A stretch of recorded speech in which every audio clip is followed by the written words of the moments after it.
everybody.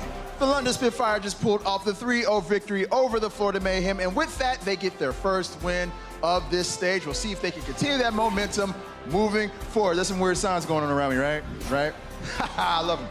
I love them. All right, guys, up next, our last match of the night. We have the Philadelphia Fusion going up against the Houston Outlaws. I had to take the pause there because there's a lot of Houston Outlaws fans here. Now, these guys, they have a rival history here in the Overwatch League. As we know, there's been a lot of talk about who has the best non-all-Korean roster. And the talk has shifted between these two teams quite a bit. And in fact, these were the two teams that made it into the stage playoffs next to NYXL and the London Spitfire for the first two stages. First, we had Houston, and then the last stage, we had the Philadelphia Fusion. So, needless to say, this matchup is going to be crazy. As a matter of fact, both times these two teams faced off against each other in the regular season, it went all 5 maps. It went the distance. And I actually ran into Jake earlier today, and he said he wanted Houston to pull this one out. They want to get over this curse of losing to Philadelphia. So for all you guys who are not familiar with this matchup, let me get you guys up to speed of the history of these two teams facing off. Let's welcome the Philadelphia Fusion. Of course, the Outlaws are here to reign on their debut. Oh! I could get 3. It's a self-destruct bonanza. Numbers are favoring the Outlaws right now, and so it seems is fate. The Outlaws have woken up. 3 kills with a barrage, 4 underwards Clockwork. Now we have ourselves a game. Oh! Poco's got a button on his desk and bigger than yours. A 5th map is looming. This man looks like a Jenga tower coming down for the Outlaws. 1 block at a time. There it is, the Fusion get it done. Welcome to the Overwatch League. We're lucky to have you. If you're looking at stage 2, these teams have been perfect. I'm pumped for this one. Oh, you're getting a bit worried. You're next, Neptuno. Rack him up and knock him down. It's the Lynx away. The Outlaws start strong. 2 maps already in the bag for them. I said, this could be the best match of all of stage 2. Not so much so far. It's been a one-sided affair. This is going to be the landslide the Philadelphia Fusion were looking for. Philadelphia Fusion, they're going to make this a series. Both teams looking nice and topped up, but Shadowbird's going to get his hands dirty. He does. No! The Philadelphia Fusion reverse sweep the Houston Outlaws. All the good stuff that you could ask for an Overwatch match, you just witnessed. Yo, let's hear it for the editing team. That video's got me pumped up. Welcome back, everybody. It's Bucky here at the desk. We've got Brent, we've got Crumbs, and an amazing match.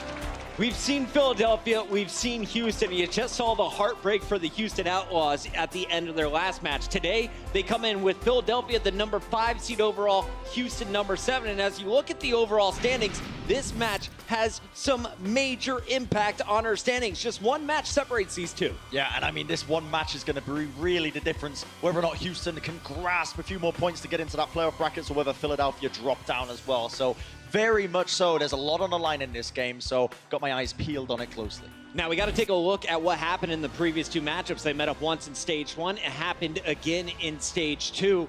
Both series went to a Game 5. As you take a look at the first one, it was back and forth. The second one, it was all Houston early.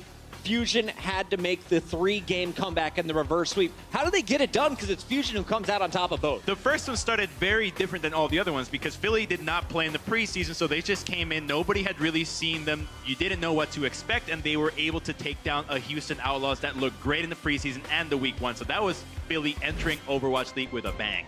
Week 2 in general, I think, really actually came down to a lot of the maps being played. So the first 2 maps definitely suited Houston's style of tank play in particular. Went back and rewatched the game earlier today, and then Philadelphia coming out with a reverse sweep, mainly off the back of Carpe and Shadowburn, actually. These 2 guys, high mechanical skill, and coincidentally, I mean, I believe we're going to be playing those same 2 gents today. So, I mean, could history repeat itself? I guess we'll find out. I'm looking forward to it. I know this is going to be a great series, but one thing we have to keep in mind is that you have this Philadelphia squad who's been up and down. They're going to have some stars back on the lineup today.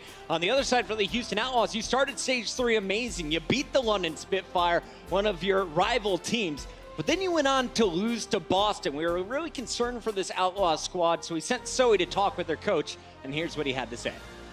Thank you so much, Pocket. Yeah, I did get to talk to their GM, Flame. my favorite flame out of all the flames I know in this whole wide world. And we talked a little bit about the previous match they had against Boston, where their coach Tyrone actually took to Twitter and was all like, oh my God, Boston read us like an open book. That's me paraphrasing. That's not exactly what he said, but I talked to Flame about it, and he said like, no, it was just a matter of preparation. Boston came in prepared. They played really, really well. And on top of that, there's also this kind of issue that usually we always have a practice game before our match on stage. However, in that game against Boston, they didn't have that. So all the players came in cold. That's certainly not helping their case. And of course, I had to ask, will Fusion figure it out the way Boston did? Flame just kind of started laughing, actually, and said, like, no, that's not going to happen. They're actually confident that they can take a win off the Philadelphia Fusion. All right, thank you so much, Zoe. So it looks like Houston a little bit confident. So Crumbs, give me your thoughts coming in today. Should we be worried if you're an Outlaws fan about their last loss, or just wipe that away and start fresh with Philly today? Well, what Boston came out and said specifically, I think it was Noah in an interview, or Neko rather, mentioning how they didn't exactly want to counter the heroes that Houston Outlaws were playing, rather the style, the slow kind of defensive style, and play around it. So they kind of used that against them. And if Philadelphia can do that, which doesn't seem like too much of a tall order as a team so similar to them, Boston's already done it, that could be a key to victory for them. Bren, how do you see this one playing out today? I mean, on the side of Philadelphia, I mean, I'm going to give it to the team. They're a fantastic group of players across the board, and they have come out on top in the last 2 games, but there's a few factors that I think put this into Houston's favor a little bit. So number one is going to be the maps, right? And if you take a look at the maps that are being played today, statistically, Philadelphia have not had great showings in the past. Now, again, this is historic data. I mean, you might want to look at this a little bit more closely in terms of recently, but Houston do come out on top on the majority of these maps. So I feel like that is going to be putting it in their favor a little bit, but there's also the factor that you've got EQO, who's not going to be playing, again, still suspended. So they're going to have to experiment a little bit more with this roster. A little more Snillo today. Yeah, possibly a little bit more Snillo, a little bit more Shadowburn. You know, who knows what they're going to be running, but they're going to be having to work with what they've got instead of the tried and tested EQO. I see the Houston boys off camera. They're dancing. They're ready to go. So let's make this quick, guys, and get our predictions in here. I want to start with you, Bren. You're 0 for 2. Looking to be 0 for 3. The first one to do it in stage 3. Can you? Potentially, we'll see today. I guess it's up to Houston Outlaws, because that's the group of guys that I'm going to be going with today. I'm going with Houston Outlaws. That's my prediction. I feel like what I've already listed out, that is going to be the case. Well, you've listed out several reasons, Brandon. I'm going to take down absolutely all of them. First one. Okay. All right. Yeah, map pool. In recent map pools, Houston just came off 2 losses in the map pool that we're playing today, whereas Philadelphia, 3 map wins that they're playing today. They just won in their match against Florida. On top of that, if you take their last match against Boston, Houston got 0-4. Philly took Boston in Game 5. And one more. Every time that Philly has beaten Houston Outlaws, it was without EQO. It was, in fact, with Shadowburn and Carpe. So it doesn't even matter that EQO is not there. They've beaten them twice already. I'm going with Philly. Stats all the way. Listen, That's why I've been winning the analyst I test. can come back at you, but I don't know about you, Crumbs, but I'm excited to get into this game. So I'm going to leave you. You know, I'm going to let you off this one. You know, I could ruin your entire career on this desk, but we're not going to go. For the sake of the show, we appreciate you, Bren. What a guy. Give it up for Bren, but more importantly, give it up for our first team to the main stage. Please make some noise as we welcome the squad from Philly. It's the Fusion.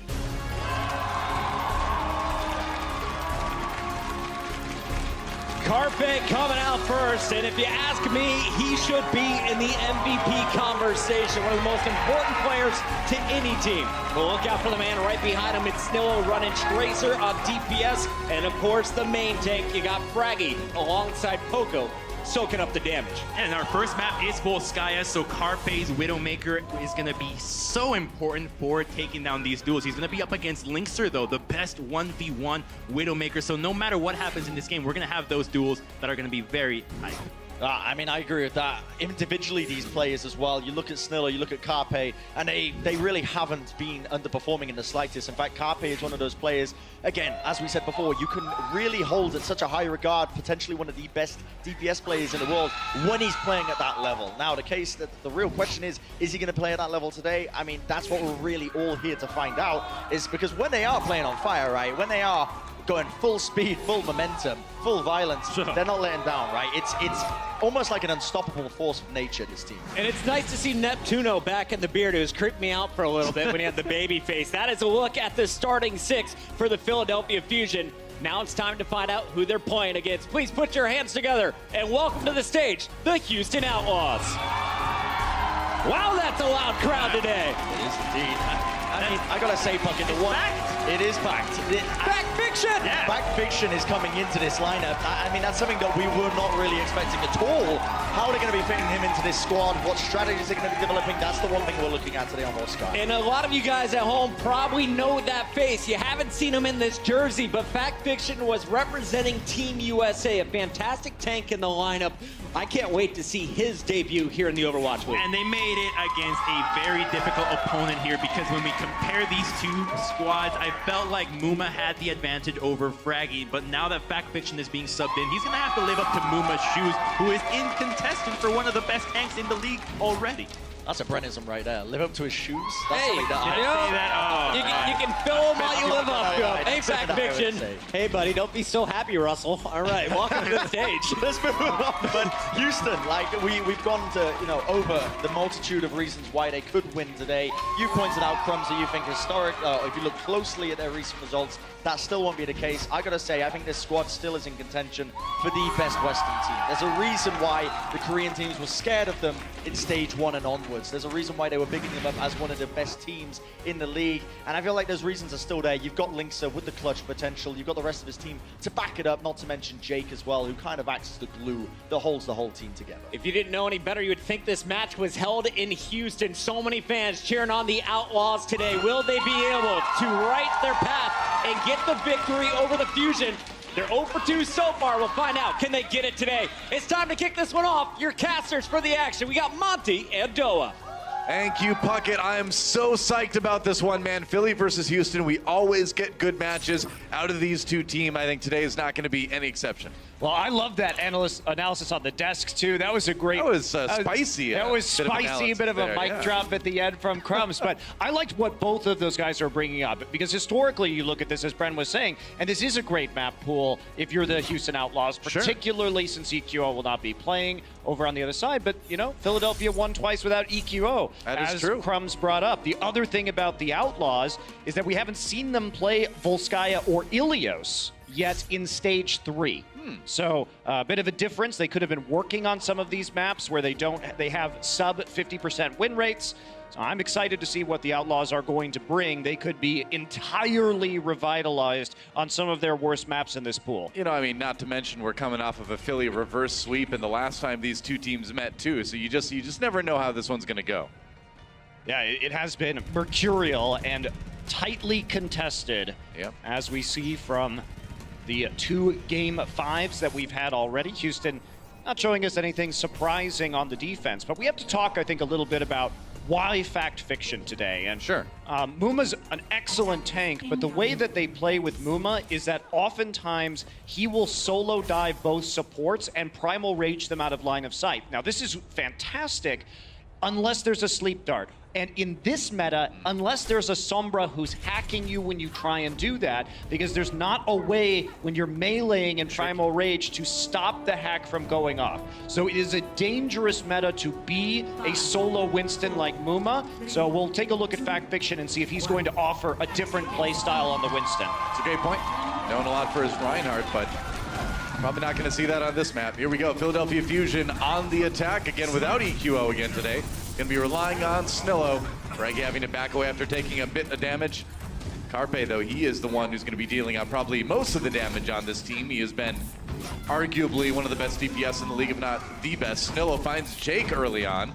Good start for Philly, as they are going to get a 6v5 here now. It's an excellent start because Jake is not going to be resurrectable. And now they're going to be able to put pressure onto the high ground. Jake is no longer running interference. Banny and Linkser are in a precarious position. Now the Reds comes in, but no, Banny taken out by Carpe as well. This guy's on a tear already. Goodbye, Fact Fiction, and this looks like it might end up being a pretty quick point A.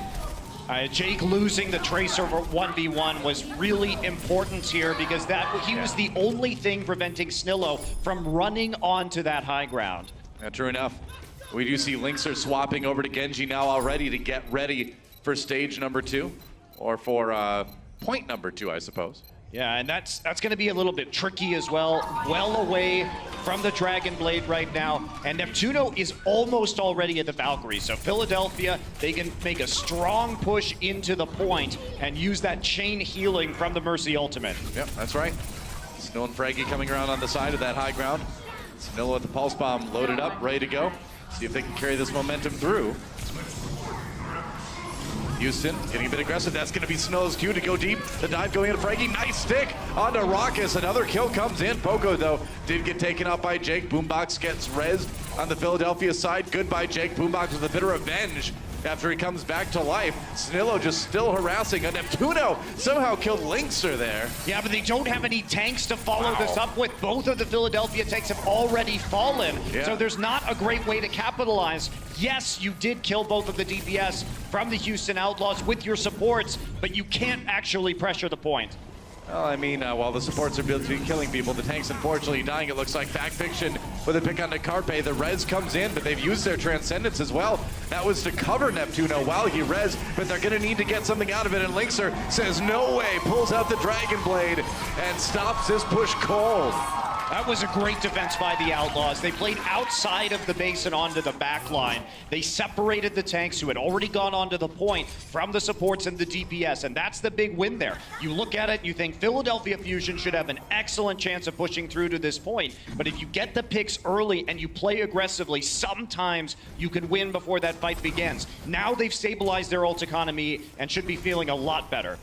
True, and I mean, you see a lot of Zenyattes using the Transcendence to make it safe for Mercy to do a risky res, but if you do that, you really need to win a big fight right afterwards, and Philadelphia couldn't really deliver that time, unfortunately for them. Fact Fiction, though, does go down. Carpe swapping over to that McCree, and he's got a kill already. Snillo coming in onto Raucus. Easy kill there. Now Primal Rage from Fraggy, locking up Cool Matt. Back in the hallway, he's going to get the DMAC eventually. Res coming in. Oh, a Pulse Bomb goes wide. It's an airball. No kills for Snillo on that one. Houston back into it with the res onto Raucus, but Banny taken out by Fraggy. There goes Raucus as soon as I say it. Both supports down, and Snillo building up some control meter for Philly. Nearly gets a tick right there, but Houston getting all the other kills, and I think they're going to need to back off. That's right.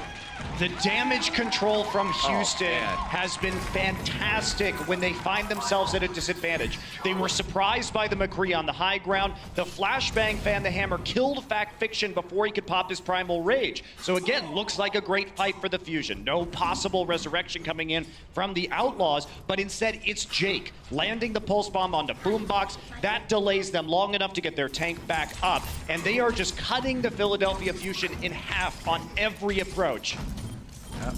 Tracer duel going on the right side. Meanwhile, Linkser just poking. He's going to go in. He's got the Dragon Blade. A lot of pressure onto Philly right now. Takes about a lot of damage. Needs to be careful here. Fraggy finishes him off. Linkser going a little bit maybe too aggressive there. Either way, Houston falling back. Trying to play it a little bit safer. Cool Matt almost out of health on that Diva suit right now. And the problem for Philly is that they can't actually get to the point itself. Finally, they're able to get into the back. Now they get the DMAC. Transcendence used immediately by Raucus. Deadeye coming in for Carpe, looking for targets. Oh, he finds Linkser and Fact Fiction. Philadelphia Fusion claims that first tick in a hurry. Now Banny falls. Looks like it's going to be at least 2 ticks here. And now the delay from Cool Matt coming in with the Diva gets DMAC'd almost immediately. The momentum all in Philly's favor right now. Pushing back those respawns. Now it's all about buying time for Houston. It's going to be hard to defend the point. Maybe this Dragon Blade can do it. Carpe turning around, getting healed by that Transcendence. Boombox comes out with it at just the right time, and Carpe gets the kill. They've nearly got it 93.7%. So close, man. But they have a DMAC'd Diva right now, and the respawns being closer means Houston Outlaws are going to be able to try and hold this for a little bit longer. So now the control percent starts to fall back. May is out for the Outlaws from Linkser. Whoa, Jake gets caught by the Deadeye. Philly comes in, just crushes this one. A little bit of a delay now from Raucus with that Transcendence. But again, Philadelphia is so close to taking it. Now Fact Fiction comes in. Nice flashbang from Carpe to help focus down that Winston. That's going to be 2:09 on the clock for Philly. after a successful attack run. But considering the circumstances of how Philly rolled the first point, Houston did a great job of defending for longer than I thought it was going to be possible. Absolutely, especially towards the end there. It was just really good staggering of getting the right people on the point for as long as you can. Yeah, and what's so interesting about the way the Outlaws are playing is this is not how we expect the Outlaws to play at all. They're known as a more passive team. Yet what were they doing? They were diving aggressively on the back line of the Philadelphia Fusion. This is not a look that we typically see from the Outlaws. They are more hesitant, focused on people engaging them rather than the other way around. But they were taking the initiative with their dive composition on point B, and it provided a nice stall. I really liked the Linkser Genji, actually. Felt like that worked out pretty well.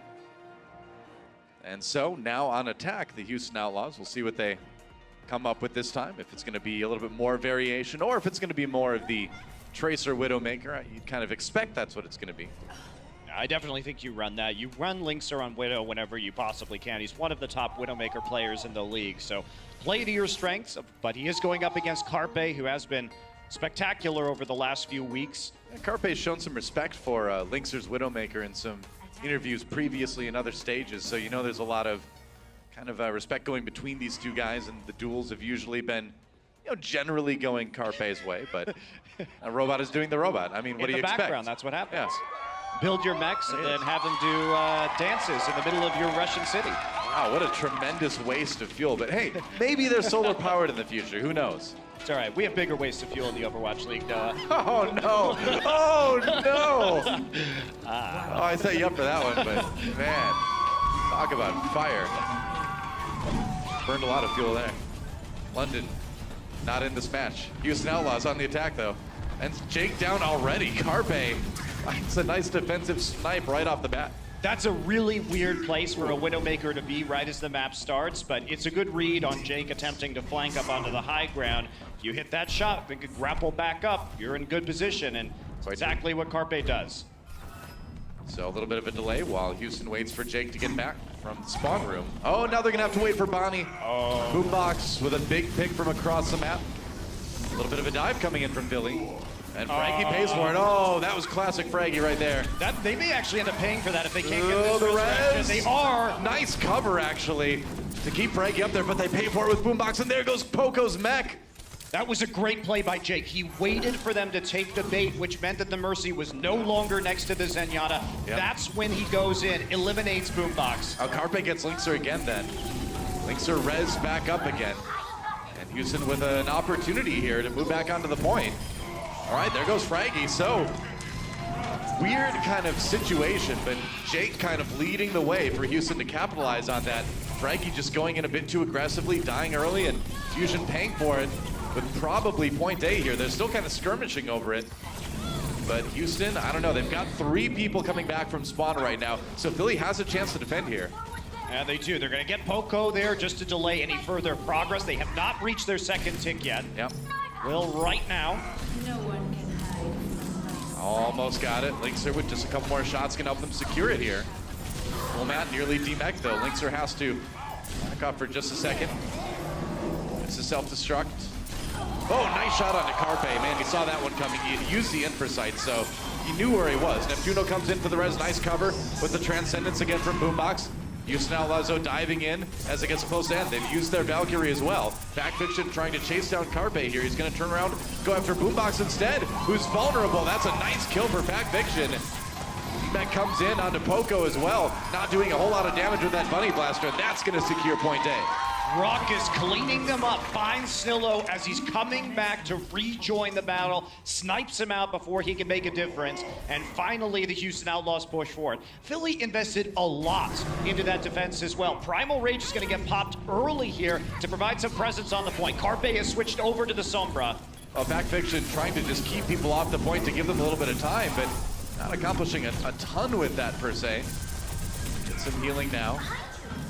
I don't know about that one. Yeah, he didn't create the zone that he wanted is the problem. It was just a little bit too early, but he was trying to help his team force their way onto the point. Yeah. Didn't end up working as intended. Now the concept was there, but the timing just a little bit off for Houston on that one. Now having to back away. A lot of damage being taken right now. There goes Raucus. Boombox with another big pick.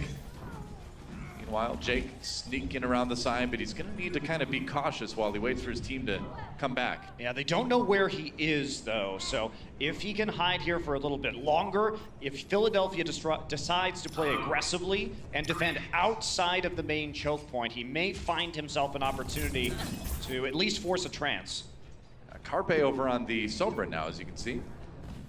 82% towards that EMP. Gonna be helpful defensively. Oh, Snillo finds Raucus. Nice pick there. Both supports actually dying out in the open area. Wow, really aggressive defense for Houston. Somehow they get out there and make Houston pay. Yeah, they play far forward, and they don't have Jake, because Jake is currently sitting at the very far back of the point, as we can see right now. So this could be a back cap attempt, potentially. It could also be Fact Fiction diving in to kill a support with Jake. We'll see how this plays out. They basically gave up the last fight to get Jake into this position. Now they have to use it. Pretty much. 3:50 on the clock right now for Houston's attack. Snillo searching for him. He knows Jake's out there somewhere. This is the battle of the sneaky tracers, No though. kidding, yeah. I mean, Snillo, one of the sneakiest for sure. Throws a pulse bomb in. No kills on that one, though. Came close. He was a little bit behind his target. Jake's in. That one got eaten by Poco, though. Nope, nothing out of that pulse bomb. And now Houston trying to brute force it. EMP comes in for Carpe, but it doesn't catch either supports. They're going to use both support ultimates to try to keep it going. Zenyatta, or rather Linkser, pulling out the Dragon Blade. Yeah, he's hacked, though, so he's not going to get any value out of it. Raucus, however, does take down Fraggy. And Neptuno will be the next to die. Philadelphia was strung out, not on the point. Neptuno's an aggressive Mercy, but that's not where you want to be, man.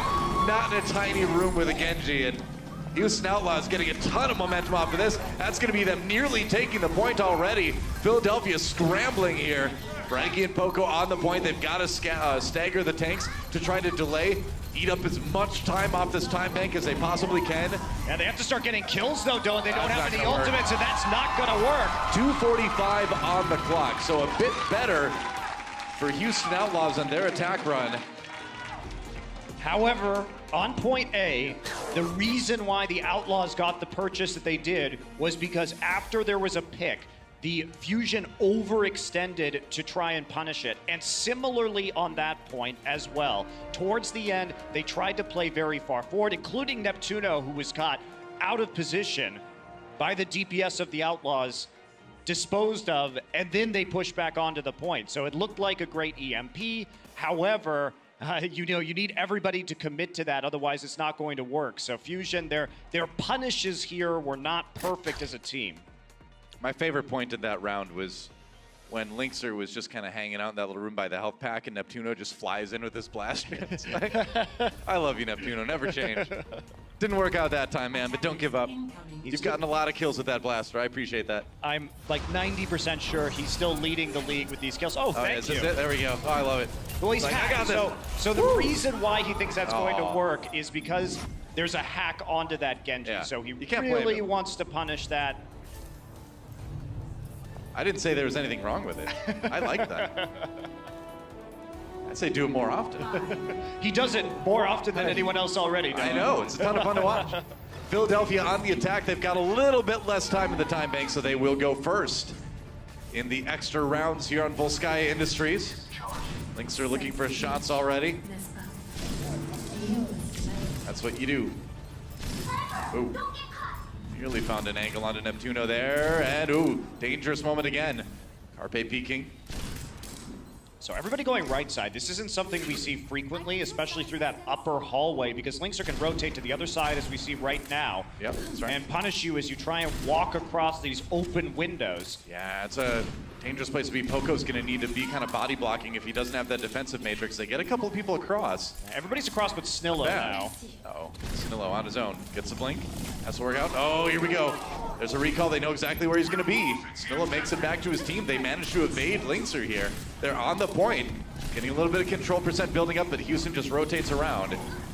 Oh, Fury over by the health pack area. Now the kills start raining in. They are going to get the res, though, because they're still controlling the space, and they force Carpe out of the window where he got that close-range snipe.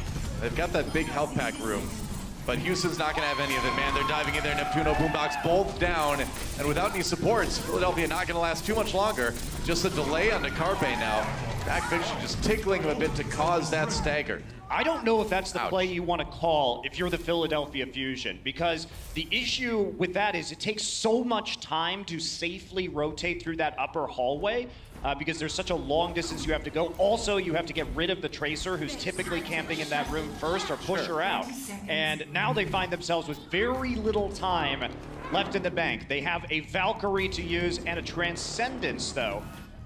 Slightly ahead when it comes to their support ult economy. Yeah, they're gonna have to get so aggressive though, and Fraggy already down about half health. Gotta take some time to heal him back up again. Full support ultimates, oh, but not both supports. Boombox gets caught. Linkser with a big pick there. The res is gonna come in. They're gonna bring him back up. Neptuno using the Valkyrie to get that AoE healing in. They gotta touch the payload. Snillo gets there just in time. Now the rest of the affiliates scrambling to catch up. Linkser down, but they're gonna need a few more people here. I mean, It's mostly Houston on there. Yeah, that's right. Self-destruct. Gonna catch anybody? No, not quite. Poco gets back into the mech. Neptuno in a good position for now to keep healing this diva. Oh, but now he's gonna get jumped on. Carpe there as well. Another self-destruct thrown in. Philly over the top of the room, and they're actually getting a little bit of momentum on the point here. Poco needs some healing though. They push back Fiction, and Philadelphia Fusion grinding this one out right now. Linkser dives in with the Doomfist, but it's not enough. Wow. If Poco didn't remech right there, I think that's a one fight for the Houston Outlaws. No doubt. Neptuno will have the state of mind. He comes in to heal Poco, make sure he is going to stay alive long enough to get his mech back, and that means they have enough tankiness on the point to wait for some of those respawns to provide an opportunity for Carpe to line up a couple of shots on the Widowmaker. Carpe now onto the Genji. It is do or dive here in the last 10 seconds of the game. I mean, you've got 10 seconds. Yeah, I mean, you're not even at the point yet. Time to get in there, time to brawl, time to win a fight if you're Philadelphia Fusion. But Bonnie and Raucus ready to go. Raucus with that Transcendence to try to push Philly back. They get no kills out of that one though. Carpe pushed out, needs a bit of healing. Neptuno goes back in, Poco demacked, oh boy. Snillo down too, Raucus with a big pick there. And Houston Outlaws winning this fight. We're into OT, and I don't think Philly's gonna be taking this one. Neptuno just jumps onto the point to keep it alive. Snillo and Boombox, the only one standing. They can keep delaying. Boombox coming in with the Transcendence. They're keeping it alive, but it would be crazy for Philadelphia to make something work here. I think that's going to be it. You know, a little bit of a disco fever on the point there with that Transcendence, but it's going to be Houston holding in the end. I love it when that happens. Zenyatta waving his arms around on the point, keeping it alive, but you know there's no hope in the end. It's a moral victory, right? Wow. That was a fun one. It was a fun one. We do have a replay of Raucus on that last point, taking a look at his first-person perspective from the Zenyatta. That was very clutch onto Snillo. Oh, beautiful, both DPSs, and want to add more damage onto that. Raucus, of course, Zenyatta, a lot of people have been watching for a long time. This guy has been good for quite a while, and Houston with a pretty good chance if they can take point A. Not a single tick taken on point B. So it's all about the speed at which you go through this first area. Carpe back on the Widowmaker. Snillo, of course, on the Tracer. So we're not seeing any divergence on point A. This has been the consensus best DPS duo across basically every team to play on point A ever since the Sombra changes came through, where she can't get the ult charge from the health packs any longer, has made her a less attractive option. Monty, why don't you pull your knees all the way up to your chest when you jump like Widowmaker does? That seems really like too much effort when you're jumping. I bet it builds like really strong core though if you do that. Every time you jump, you pull your knees all the way up. I'm gonna start jumping like that. Who needs a strong core when you have a grappling hook though? That's a fair point. Houston on the attack here, about 2:30 now to try to get a bit of progress on point B to win this one, but first you need to take point A. Box down already. Wow, Linkser finds an early one. Rez comes in up right away, of course. Snillo trying to defend as best he can. Houston Outlaws already on the point. Snillo barely got out of that with his life. Jake doing a good job of trying to find those openings when the resurrection is coming through for punishment. Didn't happen that time. Good dive. Fraggy and Snillo combining for a lot of damage onto Jake there. And now Houston down a man. They're going to have to back away. No over pursuit this time. Notice that the Philadelphia Fusion are not playing with fire after the kill onto Jake. They are happy just to maintain their control over the point. They're not making the same potentially risky plays. Linkser was flanking on that Widow, though. That is huge. Oh, man, what a big pick to take out Neptuno. Big 6v, 5v5 now. As Snillo finds Jake, he's been winning a lot of these Tracer 1v1s. Jake's gonna get revived, though. Yep, he'll get rezzed. Snillo down. That's a lot of kills for Houston, man. They just crush Philly. Easy point A take at this point. Well, when the player that goes down for you is safely resurrectable and you kill the enemy Mercy, there's not a lot of recourse to come back unless you get some huge kill or manage to punish the res in some way. Snillo did his best, but it wasn't enough. And this was the play that I believe started things off here. He's going to walk up the stairs, and Neptuno just all by his lonesome. You don't expect Carpe that. looking the wrong direction. Jake with a kill onto Boombox to start out the assault onto point B. Remember, Houston only needs that one tick to win this map and take a lead in this series early on. Jake harassed back off the point now, though. He's getting a little bit of healing, and that's going to be Fraggy taken down, but actually killing Coolmat simultaneously. Transcendence comes in for Raucus. Backfiction batting people out of the way. They've started it, but without the Mercy, they can't really finish it right now. They've got time, though. 1 minute remaining for Houston. They had a lot of ults at the start of that fight. No more Transcendence. Banny pretty far away from having the Valkyrie. And Carpe working his way back up to an EMP. He will have it before any support ultimates are out from the Outlaws, most likely. This is going to be a difficult push. I think we look like we're heading for a draw, Noah. Certainly could be. Bonnie, I mean, probably going to have that Valkyrie pretty soon, but unless Raucus hits quite a few shots here in the next couple seconds, he's not going to have that Transcendence in time. Linkser trying to get this Dragon Blade, poking cautiously onto point B. You can't die. It's 20 seconds right now. You can't lose anybody if you're Houston. He's got the Dragon Blade now, but he has no cover for it. At least they have the Valkyrie, so. Yep, both teams have it. Carpe, EMP ready to go. Linkser pulls out the Dragon Blade. Gets hacked, though. Still chases down Carpe, but gets eliminated by Poco. Now Poco back on the point. Carpe rezzed. Of course, Bonnie gets a res on a Linkser, actually. Both Valkyries out. Linkser kills Boombox. Houston with a little bit of an edge. All they need is that one tick. And with that EMP into the self-destruct. Jake and Bonnie couldn't get away. Houston still scrambling on the point as best they can. Coolmat gets two with his self-destruct.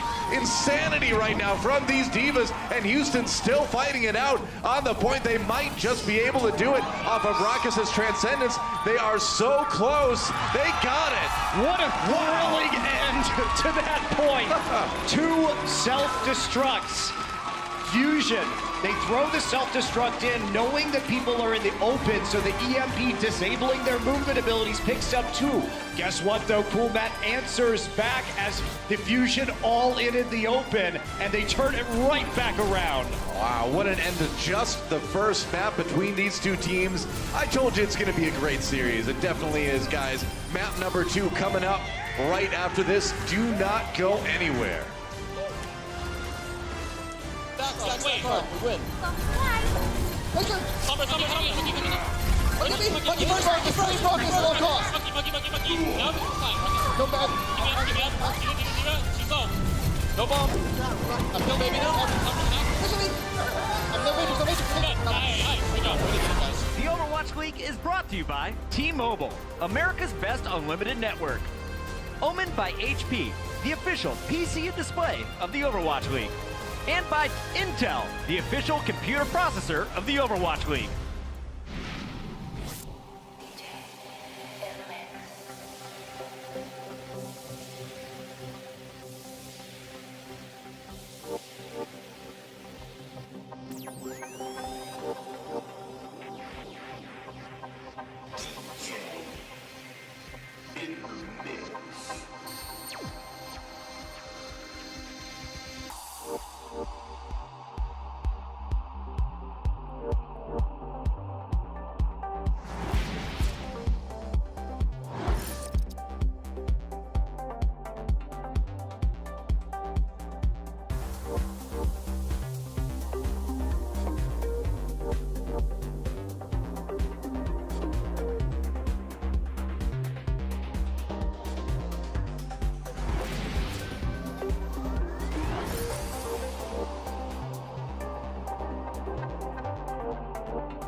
We have 12 of the best players in the Overwatch League on the stage right now. There it is! Fraggy Bings the pain train! Carpe refusing to give an inch now. Coolmat gets himself two! Oh, he's home! Nicely done for Linksa. Linksa puts him to sleep. It's a huge kill from Boombox and Poco. Oh! Oh! Are you kidding me, Linksa? Oh, he's done it again! We're getting some quality Overwatch in a very close match. Oh man, I love Philly versus Houston. This is actually really becoming one of my favorite matchups in the Overwatch League, and it just keeps delivering. I mean, one map down, and already, in like the final seconds of that map, we have 4 self-destruct kills, 2 on each side. It's crazy. That was a hell of a way to end that map, though. I'm excited about these other exciting. maps. Both teams really playing well. Yeah. And it will be Muma back in for Fact Fiction. Fact Fiction. Right. Had some quality Winston play, and I think what he enabled was a more aggressive style of diving than we typically see from the Outlaws. Outlaws, of course, we know them for playing great Junkrat, Widowmaker, defensive combinations. They've been really strong at holding maps early on, getting a lot of those full holds, but they've struggled a bit on offense, and they've struggled with the dive composition. Yeah. That time, it looked like they were willing to commit more and deeper into some of those attacks than we're used to seeing. You wonder if he might be a good pick for control maps, too, later on. Yeah. I'm really curious to see how they're going to work Fact Fiction into this roster when Muma is this great Winston player. But Fact Fiction, when the Overwatch began, that was one of the players who were like, oh, this guy really should have been picked up by a team. So it just feels right that he's in the league now, and I think he's a great fit for Houston. So we'll see how they decide to use him as we look forward towards Nambani is going to be our next map. It was really weird in the first place that Fact Fiction wasn't picked up with some of the other players from FaZe. Obviously, he had a great performance on the USA World Cup team last year. Took a little bit of time, but now he is on an Overwatch League team and starting to get some play and performing at the level that we anticipate. Yep, hasn't missed a beat. Welcome to Nambani, an opportunity for Philadelphia Fusion to tie things up. Houston Outlaws looking to get that 2-0 lead, but that said, last time a 2-0 lead didn't actually help them win the series in the end. No. So it's only over when it's over between these two teams, as that last map definitely illustrated. Yeah, quite nearly a draw, and it has never been over between these two teams before map 5. Very true. I think we might well go the distance, but Houston Outlaws on a map that wasn't one of their strongest in the pool, coming up big on Volskaya. Now they're going to head into a map where they have a winning record. Philadelphia Fusion does not. This is a map that Philly historically has struggled on, even if they have looked better as of a more recent date.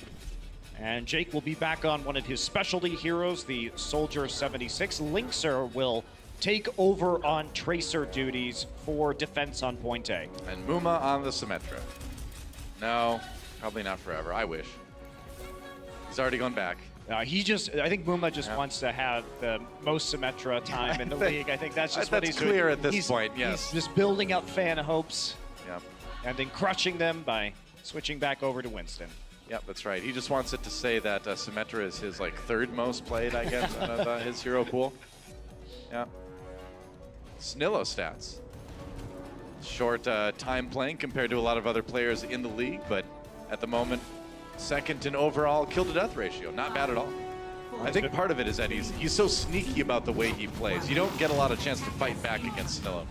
He's very patient, doesn't die a lot, doesn't take a lot of risks, but does love hiding out in the back line and taking out a couple supports if he can. Sure does. Philadelphia Fusion once again with Carpe on the Widowmaker. This has become the Tracer Widow has become their default composition without EQO in the lineup so far for stage 3. What do you think about Houston not running the Ana on defense here? So you see Philadelphia moving up?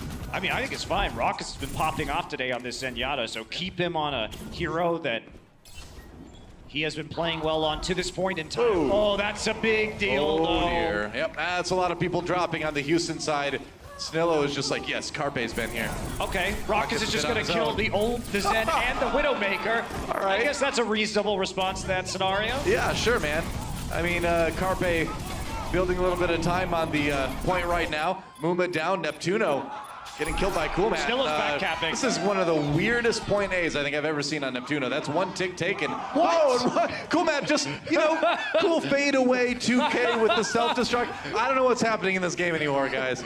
He just It's goes very in weird. and reses Linkser. That was one of the weirdest dead. points I have seen. I don't even know who's on attack and who's on defense anymore at this point.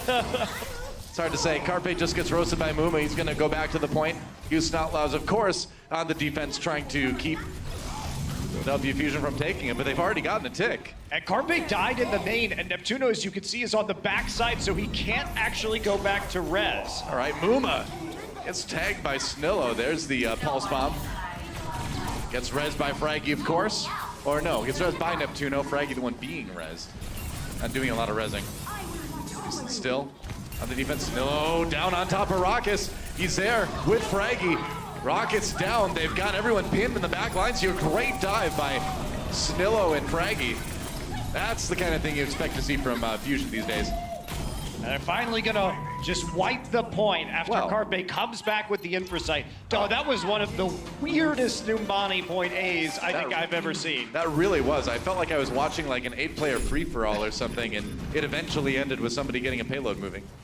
So, he got caught barely in line of sight. He couldn't get around the corner, and he is at such low HP that even though there was a lot of distance between him and the self-destruct, it was just enough to take him out. See, the tragic thing is if D.Va dies right before the mech comes down, then she just falls on the ground, the mech lands on top of her. There's somebody in the control center in South Korea going, oh, whoops. Not my fault. Banny gets a res onto Muma again. Bring him back a couple times here. And point B progressing here. Jake opting that tactical visor, pushing Fusion back a little bit here. The payload has been stalled out for the moment. Fraggy pops that Primal Rage. Jake on the run, getting batted around. Nearly gets knocked off the edge. Oh, he gets back just in time. RP finds the kill onto Linkser meanwhile, elsewhere. But you use a couple of ultimates, use the tactical visor, and you have the Valkyrie, and you don't even stop the payload at all. Linkser was back trying to prevent it himself, and Carpe just clicked his head right off the objective. Pretty much. Snillo down. Marcus finds that one. Philadelphia Fusion withdrawing from the fight. This has been a truly strange Numbani. This has been super weird, but it's been fun. For us, anyway. I don't know how Philadelphia feels right now, but they are moving the... What? Okay, now Fraggy's just going to stealth push the payload a little bit. Houston responds. They get back there in time, but Boombox gets a kill onto Linkser. Philadelphia getting some momentum on this push now. Poco's got to get in there. They're going to draw out Raucus' Transcendence here. That's going to cover the res onto Linkser again. Zen Trance on the Philadelphia side too, and a bunch of kills coming in for the Fusion. Coolmat tries to get away, but there's only so much he can do. That is going to be a pretty definitively won fight. Carpe with the final finishing blow, and that's going to be point B for Philly. Here's a stat for you, Noah. All right. Raucus has the highest number of final blows on the side of the Houston Outlaws so far in Numbani. It's only a matter of time till all Zens have that. Whoa, nice flick from Carpe. Now they're going to keep pushing in. Remember, despite all of the fighting that was going on, the payload was basically moving that entire time. Yeah. So that's actually left Philly with quite a bit of time on point C. And they got 320 left. Boombox with a kills couple kills. both DPS. Dude, this is a scary day to be a DPS. And Yada's in this match are just like fragging out. All right, payload nearly there. It does not stop. Boombox gets another one onto Linkser. There goes Raucus. Carpe finds one too. He's like, hey man, leave some of that for me. Goodbye, Jake. There's a self-destruct from Coolmat. Gonna be the Valkyrie coming in from Banny. Linkser swaps over to the Genji for some last-second heroics here. Coolmat demecto. There goes Muma. Poco getting a couple himself. Oh, can't get away though from Coolmat and that Bunny Blaster. The most devastating Bunny Blaster in the league, no doubt. Jake now out on the Doomfist. It's desperation stall time on the side of the Outlaws, and it's just not going to be enough. No way, man. That is going to be a pretty quick attack run for the Philadelphia Fusion. I don't really know what to say about that. That was so incredibly strange. It was. It really was. We're going to take a look at, I guess, a replay from Carpe. Yeah, it's always fun. Yep. At the end here to close things out, there's one support, and you know what? They got Jake at the same time. Oh, right, as he popped that attack visor, too. Cut down the ultimate. Yep. Carpe. It's nothing more embarrassing than getting a shot right after you say, I've got you in my, and then you can't finish it because somebody else actually has you in their sights. You had 12 final rough. blows at the end of that. That is, wow, quite good indeed. But Raucus leading, tied actually with Cool Matt in eliminations and final blows that round. As the highest on the team. It was a pretty big struggle for the Houston Outlaws. Not what we expect from them on Numbani. Yeah, 2:36 left in the clock for the Philadelphia Fusion after that attack round. Houston Outlaws now going to get their chance. That was just really strange. That's going to be one of those ones where I'm going to have to go back and watch the VOD a couple times to see how the teams exactly moved around in that one. Yes, indeed. And a lot of stuff you couldn't even expect there because, of course, you think, oh, all right, Carpe gets the kill onto the Mercy to start off this fight, and it picks up another kill on top of that, but Raucus answers right back by killing Boombox and Carpe. Yeah, and then Cool Matt's just like, whatever, man, I'll just get a couple people with my self-destruct and, you know, hold for a little bit. Not long enough. That's a great stat. 7 of his 12 final blows were Linkser or Jake. They killed him 0 times in return, and so often Carpe was pushing the Outlaws DPS back off the payload while the supports just moved in freely. Here come the Outlaws. Time to attack. Spray a banana on the bus. Why not? There we go, taking that high ground. Ooh, lots of shots on Amuma. He's like, please, heal me. Mata. He'll just heal himself, it's fine. That's right, okay, gets the health pack. Dive composition right now. Carpe playing the low ground, covering the main choke point on the street. He's just standing on the payload, daring them to jump in, and then he can just grapple his way out. Carpe down though, Raucus found him. Yet another kill for the Zenyatta. Snillo down as well. Houston Outlaws with a great start in this fight. Banny gets the res onto Raucus after he went down. Cool Matt demech, but Philly with not a lot of people left to stop this attack. They've nearly got it already. Poco kind of on his own here. On the point. Yeah, they're just gonna have That's to give it up. Whoa, that was fast. Very fast. Yeah. Jinx. And I mean, Carpe trying to play that low ground, but as soon as they realize that Carpe can't actually help them once the dive goes onto the supports, that's when the Houston Outlaws identify that point of weakness, strike right where the payload is passing right now, and start to get their player advantage. So enter point B. Houston with a great start to this attack run. Here comes a Valkyrie from Banny. Carpe down. Linkser finds him with the pulse bomb. The fight begins in earnest. Boombox gets Linkser though. Are they going to be able to res? We'll see. No fraggy. Neptuno gets a res onto Carpe as Philadelphia scrambles to defend this one. Jake with the reflect. He's going to get the transcendence out of Boombox. Philadelphia trying to regroup to maybe fight this one at the end of point B. The payload still stopped. Nobody from Houston was actually there. Unlike Philadelphia, they did not get the payload movement throughout that engagement. Cool Matt will be the next one to fall. Boombox just getting a couple kills here. I kind of assumed they were going to keep somebody on the payload to keep it moving, but they didn't. And so, as Philadelphia pushes Houston back, that payload kind of stuck in the middle a bit.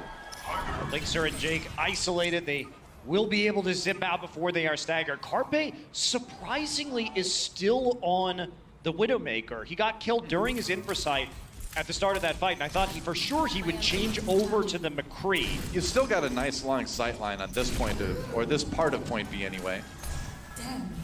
Got that high ground. So. It is that they've had his number, and they so easily dealt with him on point A. True. How long can you expect to do that against a player like Carpe, though?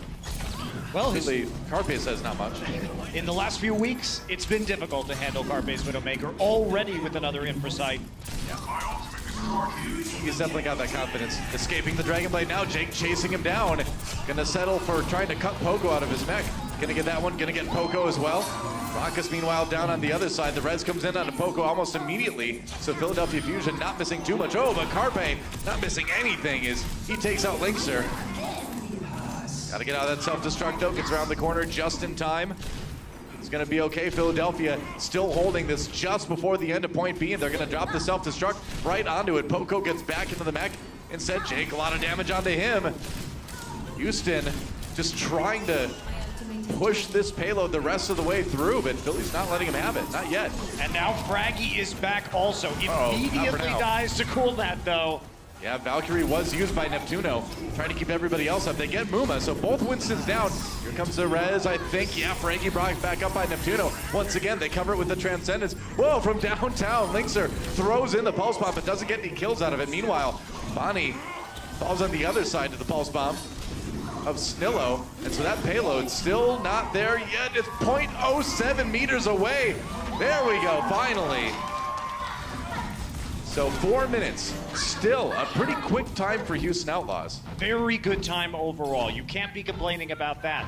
And Philadelphia Fusion, one thing that they excel at is getting those resurrections in the middle of the fight thanks to the Transcendence. However, that also means that if you're playing against the Philadelphia Fusion, you almost expect that to happen right now. You expect Fraggy to go in, absorb a lot of that damage, and for them to use both of their support ults to help clean up that fight. Yep. Now Carpe on the McCree at long last. Well, just in the nick of time, he's got a couple kills already. Whatever you say, Mercy. It's the res on the Fraggy here. As usual.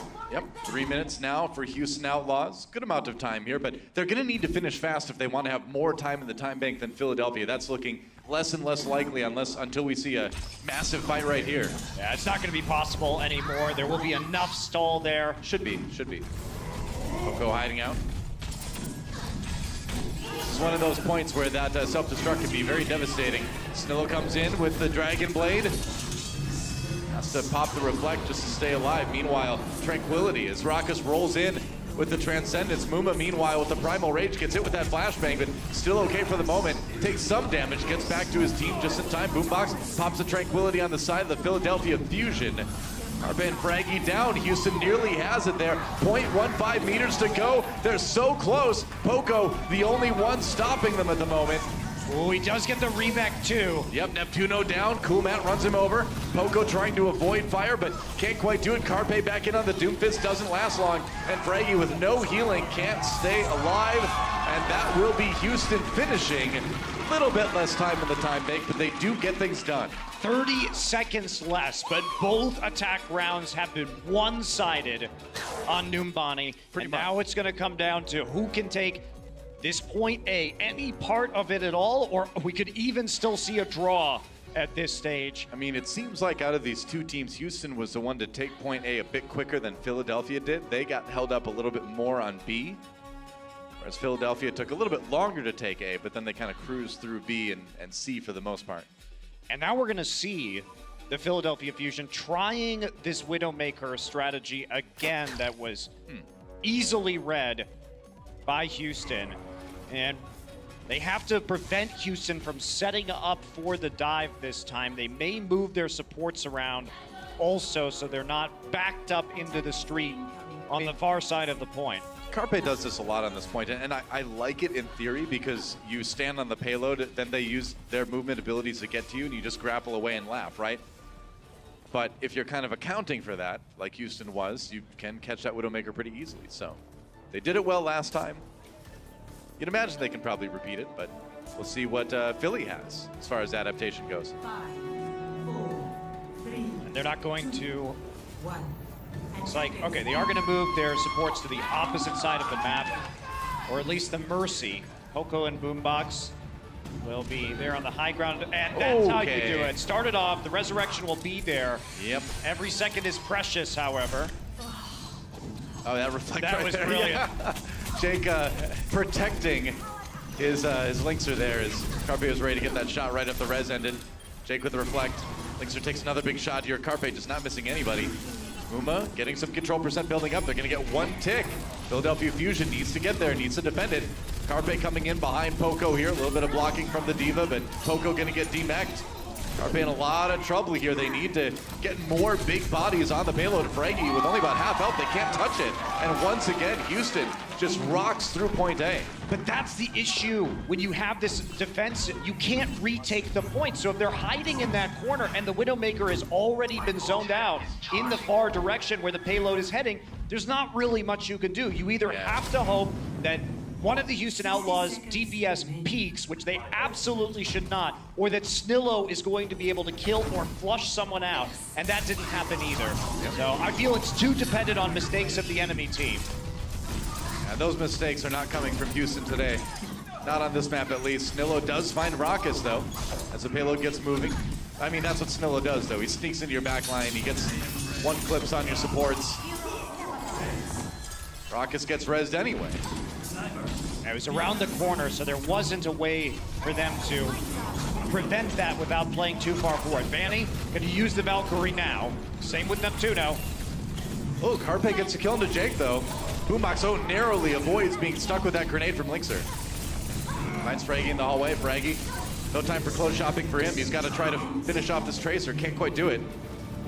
Cool Matt drops the self-destruct. Oh, and he gets Neptuno. That's big. Forces the early trance from Boombox as Philadelphia needs a lot of healing to try to contest this. Muma down via the Pulse Bomb, and we're into overtime. Houston needs to stick to that payload if they're going to keep this push going.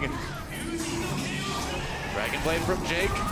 Gets a kill onto Fraggy, looking for a bit more. Reflect comes in, slashes away. Boombox gets another one. That's 2 for Jake, the payload. Gonna make a little bit of progress here. Infrasight is up, but Carpe's not hitting the shots. That's the big difference maker. Muma gonna go pressure him and push him out. Yeah, that's right. Meanwhile, that payload is still moving, man. If they can take point B here, that would be absolutely crazy for an overtime push. Poco comes in with no health, but he does have the self-destruct. Everybody has to hide. That's 2. Linkser and Raucus couldn't get away. And now Philadelphia with a real chance to hold this one here. Cool Matt D-Mac, and that may be about it. Nice pulse bomb on Navani. And as Jake falls, Muma now with a lot of health left, that's it. Houston Outlaws nearly gets point B. It was a valiant effort, but Philly holds them. Well, when you only have 2 minutes, nearly making it to point B is a feat in and of itself. Yeah, that was a great push from Houston. Philadelphia has to match that with only 30 additional seconds. And I really feel like the Philadelphia Fusion here, as good as Carpe has been, a lot of these setups on defense require the enemy to make positional mistakes. And Outlaws are playing this smart around Carpe's Widow. They're respecting him. But once you get pushed out of that point, retaking with that Widow is so difficult. And then even through the Streets phase on point B, when Philly had an advantage, they couldn't capitalize because Carpe didn't have the angles or wasn't hitting the shots he needed to. And that gives the Outlaws a lot longer push than we might otherwise have seen with a different composition. So Philadelphia with about 32 more seconds in their time bank than Houston started things off with. So in theory, if they're able to push through A, they're going to have a little bit more time with the payload before overtime begins. So we'll see if they can make the most of it here. Their attack was not quite as quick as Houston when they attacked the first time, but it was still pretty decent. Yeah, Houston, however, playing the dive defense, I think they're really confident in their abilities to stay out of Carpe's sights. I would be right now. They're playing smart, they're playing cautious, and it's paying off. That's right. Defense for Houston has to be airtight.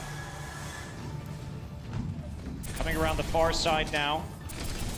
Jake already up on that high ground. Snillo sent forward to do a little bit of scouting underneath. They moved their tanks through the main choke on the street. Now, Lynx are opting not to get into the Tracer v Tracer right there. Meanwhile, the high ground, Carpe and Poco finding kills early on.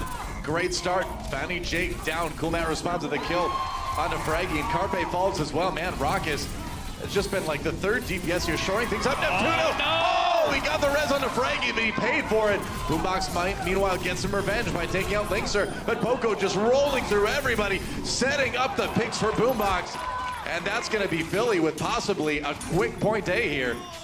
That was a great collapse from the Philadelphia Fusion. They sent their tanks up. They faked going underneath with Snillo, sent their tanks through the main choke point, and then had their DPS on the high ground in a pincer maneuver to catch the Outlaws. I mean, Neptuno knew he needed to get that res onto Fraggy. I mean, they needed to get that tank back either way, and so it was a big risk to take. It didn't pay off, but you can't really blame him for trying, I think, in that situation, despite the obvious risk. Yeah, but now they're going to be pushing. They still have a minute, so some time here to get it all the way to the end of this point. Yep. You see the Outlaws still so careful about this Widow.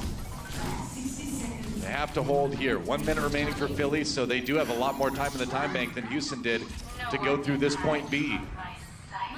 Got to get it around the corner, though. Snillo sneaking, has the pulse bomb loaded up now. Philadelphia Fusion with nearly 5 ultimates. Carpe just used that infrasight. They know where Houston is. Oh, and they use it to take down Bonnie. Snillo with a great pick there. No, nothing out of that pulse bomb. Looked like it was going to come up big, though. Lynx are now pushing forward. Does end up with a pistol whip from Snillo. Oh, goodbye, Muma. Everybody finishing him off inside the room. Nice shot onto Coolmat from Carpe. He's got the high ground advantage. You don't need to be Anakin Skywalker to know what that means.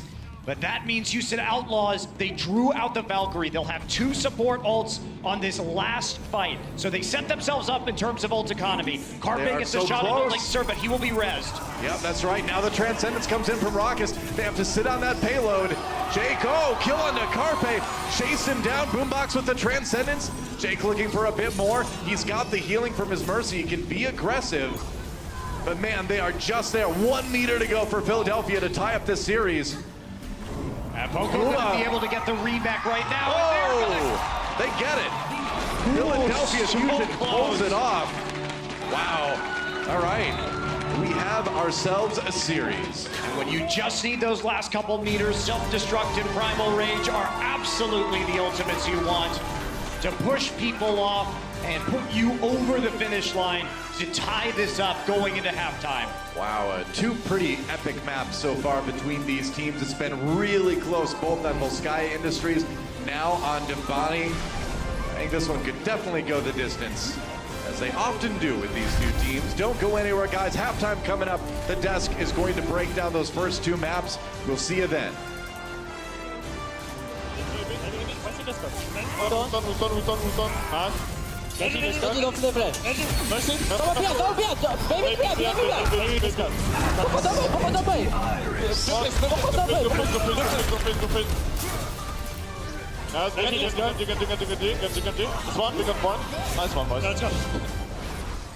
Overwatch League is brought to you by Intel, the official computer processor of the Overwatch League.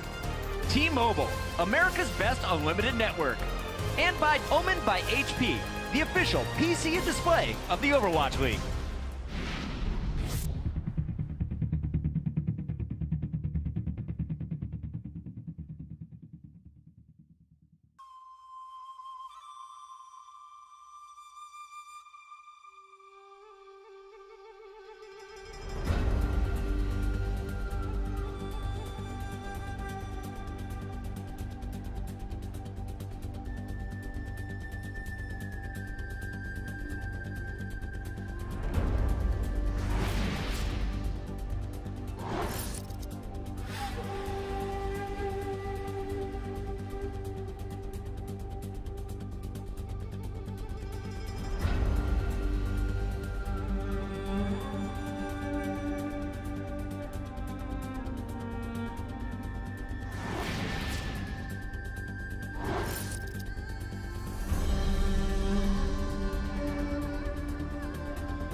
As expected, we've got a good one. After Houston clutched up on Volskaya Industries, Philly responded with a huge win on Numbani to even this one up at 1-1. Learn to read, guys. Welcome back, everybody. That was It's Learn to read, Bucket. guys. We've It's got Bucket. Bren. We've got Crumbs. And we've got a great series on our hands. We knew this was going to be a good one. The last two went to a Game 5 already. Our teams trading blows. And we should start here with Volskaya Industries because we saw some new faces coming in. Fact Fiction stepping up for the first time on tank. But it was Raucus who got things going early for the Houston Outlaws. So many bloody Zen bodies here at the end of these We fights. really did, and the Zenyatas were getting such a better hand over the DPS in this map, but I just want to get this out of the way so we can move on to the games. Yep. I felt like Fraggy and Neptuno through this map. I'm just going to leave it at that. Individually, we saw them diving into some very questionable situations that could have solved out a lot more. Other than that, let's go right in. Battle Mercies for the win. I'll never get mad at that. This is the play right here. I specifically asked for this. Like, oh my goodness, what's going on there? Never chase a finished man into a closet. Absolutely. Life lessons. You learned that at a young age in Finland. Johnny would tell us that one. Especially when they got that Genji blade. Lynx are punishing Neptuno. As you mentioned, though, that Battle Mercy kind of threw off the defense for the Philadelphia Fusion. I want to get your guys' opinion, though, on Fact Fiction, because that was the biggest surprise for me. Muma isn't sick or anything. We saw him in Game 2. So this was clearly a team decision to try out their new main tank. Yes, so I personally believe that it's actually part of the fact that they want to run a more aggressive main tank, and we've got some statistics that show you a head-to-head that kind of proves this point, actually. Comparing with Fraggy in this match, you look at the final blows on the supports. That's the important one. Third one right in the smack bang in the middle. 11 for Fact Fiction, 5 for Fraggy. And that really just shows as well throughout that game, Fact Fiction was prioritizing the back lines a lot more, whereas Muma plays a lot more defensively in a way. Fact Fiction was going full-on aggressive with the counter dives. So it's a change-up in strategy, a change-up in sort of play style from Houston. And that, I mean, if you're prepping for Muma, that's going to throw you off in this game, to be honest. It's really surprising to see. I didn't expect the new guy to come in and make very aggressive plays. However, I feel like Houston at the moment, the plays that they want to do are a little more advanced than the practice that they have so far. They're going for some very complicated moves, especially with the backcapping Genji or the Tracers that require such a delicate amounts of finesse that they're almost there, but it's not quite ready. Game number 1 was all Houston Outlaws at the end. Game 2, though, was Philly bouncing back as we take a look at Numbani Carpe showing up, living up to the hype on his Widowmaker. Picked some faces quite early on A. It's Philadelphia Fusion on the attack. Houston, though, once again, I felt like they were in a position to win this game. What happened towards the end, guys?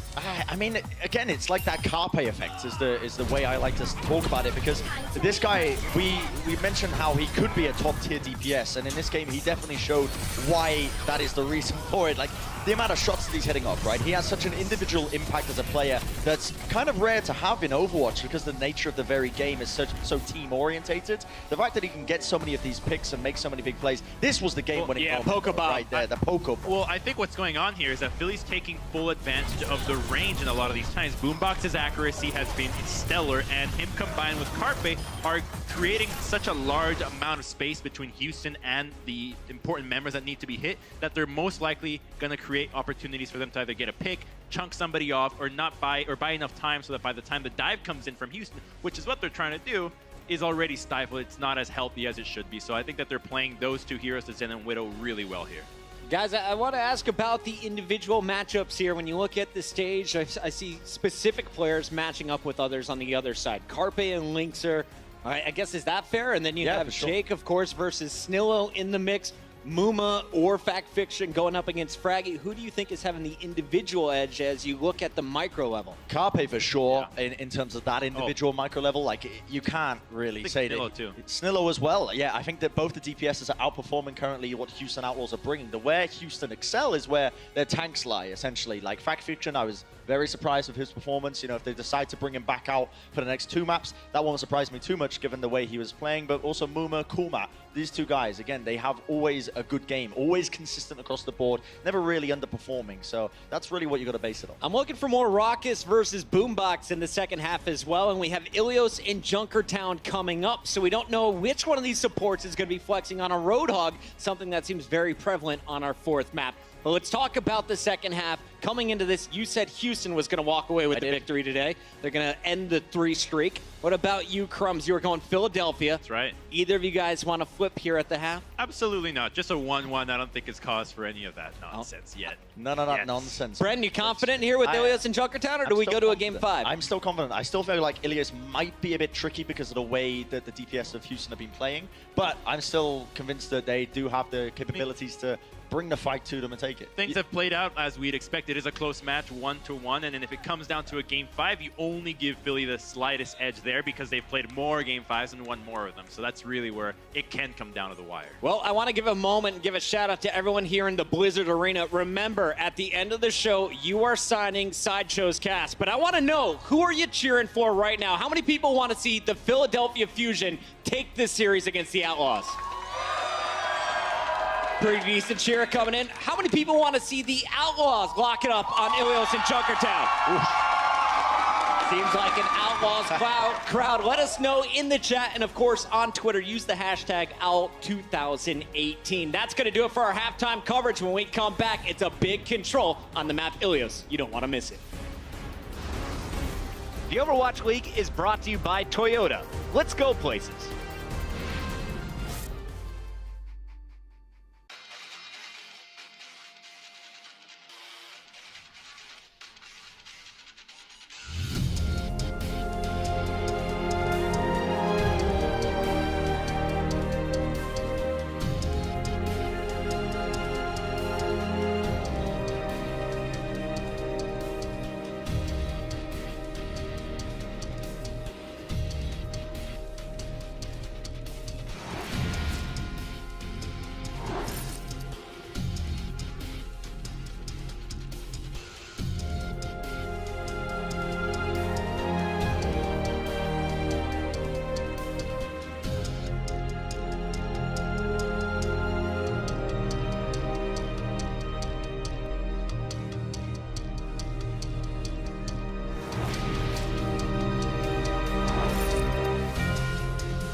Welcome back, ladies and gentlemen. We expected it to be a close game, and sure enough, it has been a close game as we're all tied up in this matchup between the Houston Outlaws and the Philadelphia Fusion, 1-1. And I gotta say that I've been very much enjoying the abundance of Diva Bomb eliminations, self-destruct eliminations. I'm just a sucker for good Diva play, I gotta say. Speaking of tanks, for all you guys who have our All Access Pass on Twitch, tonight there will be a tank hosting our AMA. Fraggy from the Philadelphia Fusion will be taking all of your questions at the end of the night when the matches are over. So hop on in, ask him questions, ask him what he likes to eat, or ask him if he enjoys being the bouncer for the Philadelphia Fusion House. Any of those things, you can ask him after the games are over. But we still have a whole another half to go. It is anyone's game. So let's go ahead and get back into the action with our casters, Monty and Doa. Thanks, Malik. That's right. We are all tied up after 2 games between Philadelphia Fusion and the Houston Outlaws. This series always delivers, and I would not be surprised at all to see a Game 5. But to get there, you think Philadelphia must win Ilios? I think that they are in a better position to take Ilios, even though both of our teams have losing records on this map. Okay. They're about there at about 40% win rate. The problem is you go to Junkertown, and this is the Outlaws playground. They're 5-1 overall on this map. It's a chance for them to play some of their best compositions like Widowmaker, Junkrat. I would not personally want to have to win a match against the Outlaws there. Make it comfortable for yourself, Philadelphia. Take Ilios, and then we can go to that 5th game. Logical. Boink in for Bonnie, as we nearly always see for the Houston Outlaws on control maps. As we look ahead to Ilios, you know, you say that about Junkertown, and I can't argue with you there, but then again, we did just see Philadelphia win on a map that they were 2-4 on overall coming into this match. So anything is possible. I guess with Ilios, though, I like the fact that with Philadelphia, they're going to play more McCree. I think that as well as Philadelphia did in that last map, it was still closer than you would have liked, and I think a lot of that were some stubborn Widowmaker strats that Outlaws had a good strategic read on. I mean, if you're going to be prepping against Philadelphia, obviously one of the things you're going to be prepping against the most is being ready for where Carpe's Widowmaker is going to show up and how you're going to deal with that. And it looks pretty decent for Houston so far, despite that narrow loss on Nimbani. But we are going to our control map right now. Best of 3 King of the Hills style action here on Ilios. And we're going to start things out on Well. And Jake has taken up the reins of the Sombra in stage 3 for the Houston Outlaws. We've seen him play this before on control. As you can see, you know, usually Linkser is the dominant counter sniper. It has been Carpe winning so far. Carpe is one of the best. I mean, Linkser is too, but Carpe just seems like he's been on another level recently. On an individual scale, Poco gets hacked, has to run for the hills, takes a lot of damage. Boink gets a double boop, I think, on the boot box and Carpe. That's gotta be what that was, and what a start for Houston. And they're running this low-range composition, and all they have to do is death ball at you with the Moira, and if they catch you in one of those side corridors, let's see that one again. Quick hack can make a big difference. And this is gonna be him coming out. Nice boop. Oh boy, wow. Beautiful setup from the Houston Outlaws, punishing the flank positioning of the Fusion. Being third eye blind right now, I wish you'd step back from that ledge, my friend, because otherwise Boink is going to knock you off of it.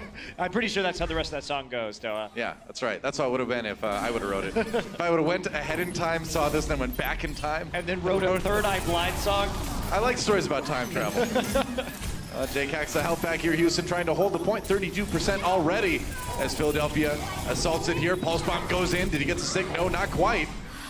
No damage out of that one for Linkser. No kills at least. Movement does go down though. Carpe finds it. Fraggy down. Both Winston's out of commission here. Rezing coming in. Fraggy brought back up by Neptuno. He's going to be able to get the position to do that. Houston still holding for the moment. They've got 50%. It's a good stall so far from the Outlaws. And that EMP up right now for Jake. Carpe gets the Deadeye onto Coolmat. Jake with a good chance to respond with the Sombra ultimate. He's going to look for that kill on the Boombox. EMP looks for Boombox, gets it right before the flashbang comes in though. And Philadelphia picking up all the kills despite that EMP.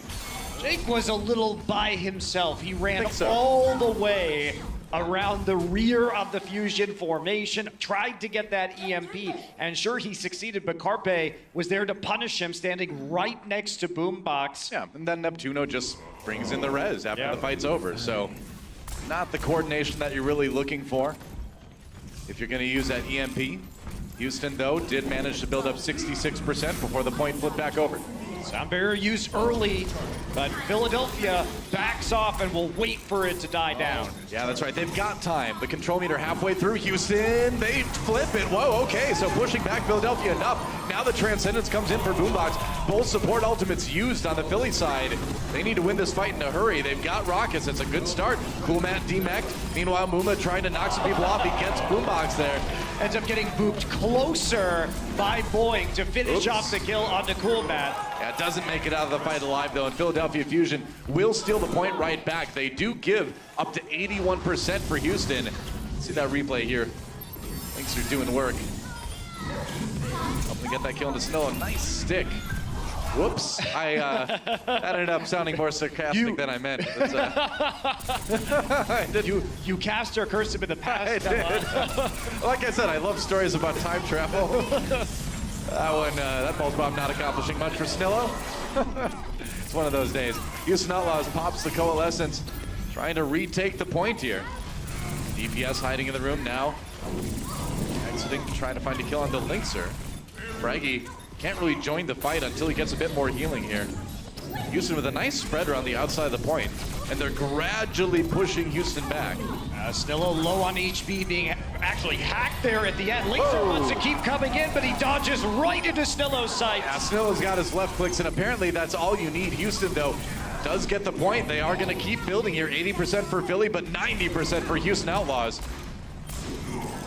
Jake alone on the flank is going to be pursued by Fraggy, who uses the Primal Rage just to stay alive. Jake is already way in the back again. Yep, that's right. But Houston up to 99%. They've maintained his control the entire time. Yeah, but it's going to be a flip for Philadelphia Fusion, and they are getting near 90% themselves there after that fight, and they have the ultimates to try to hold. And they do, but a Coalescence coming up on the side of the Outlaws, and they already have the sound barrier to engage. Both these teams looking about even when it comes to that ult economy. Remember, a crucial map for Philadelphia is they don't really want to have to try to tie things up on Junkertown. Sound barrier used by Houston. They're going to go in. Raucus nearly has that Coalescence. Carpe gets Boink with the Deadeye. Good start for Philly here. Gets moved around, but as he exits, that Ban the Hammer, man, the damage coming out of this guy. Snillo finishes off Muma. Coalescence dodged by Carpe, goes in at the end of it. Covered by that self-destruct. Linkser, nice shot. Wow, Carpe. He's going to find you no matter what hit scan hero he's playing. That is that. Philadelphia Fusion going to take the first round here on Ilios. It was Carpe's bouncy castle at the end of that fight, getting booped around by everybody on the side of the Outlaws. Somehow, he manages to have true aim throughout all of that movement. That's a great start for the Fusion here on Ilios. It will make their lives easier if they don't have to win on Junkertown. Now we're going to the ruins now, so it's time for a Widowmaker battle. You know, we saw the stat earlier. Carpe coming out on top of that one for the most part in this series. Yeah, that was the straight head-to-head stat, though, so that includes a lot of the Genji play that we were seeing from Linkser and Tracer play. That's a good point. Here we go.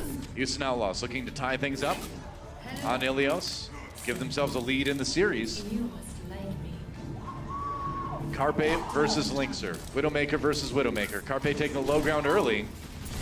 And Carpe trying to shoot across the point into the hallway. It nearly gets Raucus, though. Yeah, sidesteps the volley, but he won't have an angle onto the point right now. There we go. However, Linkser opts into the duel. Yeah, I mean, he pulled Linkser down into a little bit of an awkward duel, and now you're entering Carpe's realm there, and he was ready for you. I don't mean like a river or something where most carps reside. I mean a narrow hallway with that. You don't usually fight Widow v Widow in. So 9%, 10% already for Philadelphia Fusion. Their control percent building first. Oh, the peaks. So dangerous here for Raucus. They have the defensive matrix, but that's still a risky one. And that's exactly why. That is exactly why. Just stop peeking there, please. I know, right? Like, oh, we'll get him this time. 2 out of 3, not yet, no. They're getting creative. You see the jumps coming in from Raucus as he fires his volley there, hoping for the headshot, but you don't take that risk. This is the Carpe corridor now, Noah. I don't think anybody's going to take it away from him, not with Infrasight. Yeah, I mean, what they're trying to do is have a tank peek out first to draw the shot from Carpe, and then you peek with someone who can actually kill the Widow. But Carpe's not really taking that bait. Everybody just hiding now from Carpe until the Inversight goes away, but that's about 23%. Oh, that was a close one. Man, Carpe's on fire right now here. Snillo getting out. Meanwhile, Houston Outlaws still trying to find a way to work their way onto the point. They're pretty much there. Boink, pop that Valkyrie early. Well, that's a shot on Jake Carpe. So ready this time. Linkser did get the D-Mech onto Poco. Carpe unassailable so far. As I say that, Coolmat runs in. Carpe under a lot of pressure. There's the D-Mech though. Did I say a lot of pressure? Didn't really mean it. Boink gets a res onto Muma, but a lot more members of Houston dropped during that time. 80% for Philadelphia Fusion. They are crushing Ruins so far. And just because of the kill onto Jake, the Inversight doesn't have as much value. And the Houston Outlaws sitting at a goose egg of a percent right now. They haven't even figured out a way to get onto this objective. 96% Philadelphia, nearly to 99. Houston needs to contest right now. They're going to send in Muma. Gotta keep him alive though. He's gonna primal rage. Carpe, whoa, over the top onto Raucus. He's behind enemy lines. He's on a guerrilla mission to take out the supports, and he gets one. Yeah, but looks like he's gonna kill the gorilla last. It's Snillo's job to take down him. Muma to finish off with that pulse bomb, and it's gonna be all Philadelphia Fusion. A quick 2-0. Wow. They needed to win it. They won it. It's like they were throwing their bodies into Carpe's crosshairs for a lot of that point. That was I mean, that was kind of like putting yourself on a silver platter and feeding yourself to Carpe. Fish food, as it were. Fish food, that's right. Yep. You know, sometimes you say Carpe. Use the Carpe, but they tried. Houston gave it a shot, but they couldn't do it. Well, Carpe will end that with 21 eliminations, 15 final blows, and just a single death Doa on Ilios. That was short but sweet for the Fusion fans. Houston Outlaws hoping for a tie on Junkertown. We'll get there in just a few. The Overwatch League is brought to you by Omen by HP, the official PC and display of the Overwatch League. Intel, the official computer processor of the Overwatch League. And by T-Mobile, America's best unlimited network.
Let's get it. We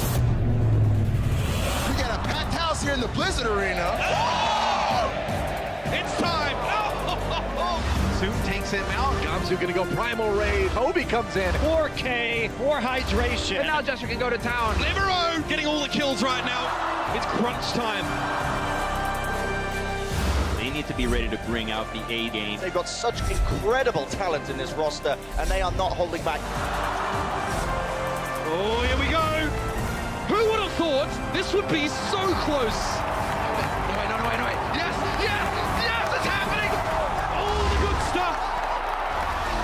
Welcome back, guys. We're going into map 4 already. I kind of thought map 3 would be a little bit longer than it was, but Philadelphia Fusion just kind of crushing it on Ilios. I think that's what's so interesting about the Philadelphia Fusion right now is I can criticize their strategies as not being ideal on Numbani, but if Carpe's just going to pop off every time, then he's going to make it work. But why not? Here it we will go. be Snillo surprisingly subbed out for Shadowburn, probably for some Junkrat play from Shadowburn on this map. Makes sense. Bonnie back in for Boink. The normal swap from the Houston Outlaws. Usually they just like to bring in Boink for the control maps. A little bit more confident in his Lucio play. We are going to Junkertown, and Houston Outlaws obviously need to win this one if they want to stay in it and force a map 5, and that would not shock me at all since both times these teams have met in the Overwatch League, we've gotten a game 5 from it. So it's been a pretty tight race the entire way through. We'll see if stage 3 goes the way that the first 2 stages have. It's been Philly winning in the end both times, so Houston Outlaws looking to change history here with a win on Junkertown and then a win on Oasis after that. But this is the time where the Houston Outlaws fans should have their spirits lifted. They're 5-1 on Junkertown. Yep. This is a map where you get to see them run their strongest heroes, where Jake gets to play the Junkrat, Linkser gets to play the Widowmaker, and Raucus has also been surprisingly good on the Roadhog on defense here. Really does play into the wheelhouse of the Houston Outlaws. Philadelphia Fusion bringing Shadowburn in because they want a better composition in this map, and also I think to warm him up. He came in cold last time they played at map 5, and that wasn't really the ideal outcome for the Philadelphia Fusion. You can warm him up in Junkertown now and then have him play on Oasis if you need him. Well, the Outback seems like a pretty warm place, so I'd say that probably It works is pretty well. I've been there. Yeah. Does seem warm. Well, did it look like that? Yeah, there's a giant shanty. There was a giant shanty skyscraper. I was wondering. That sounds cool. Yeah, check that out. Maybe next time. All right. Philadelphia Fusion getting ready to attack. Houston Outlaws setting up the defense. You'd have a good one, Jake, on the Junkrat. No surprise there. And Raucus on the Roadhog, and I mean, with the amount of kills this guy's been getting on Boombox this series, you're like, no, I think he could do more damage as a Zenyatta, but they're going to go with the strat they've used quite a bit here, that triple tank, the pick comp. And here we go. Fusion on the attack, trying to put this series away with a win here on Junkertown.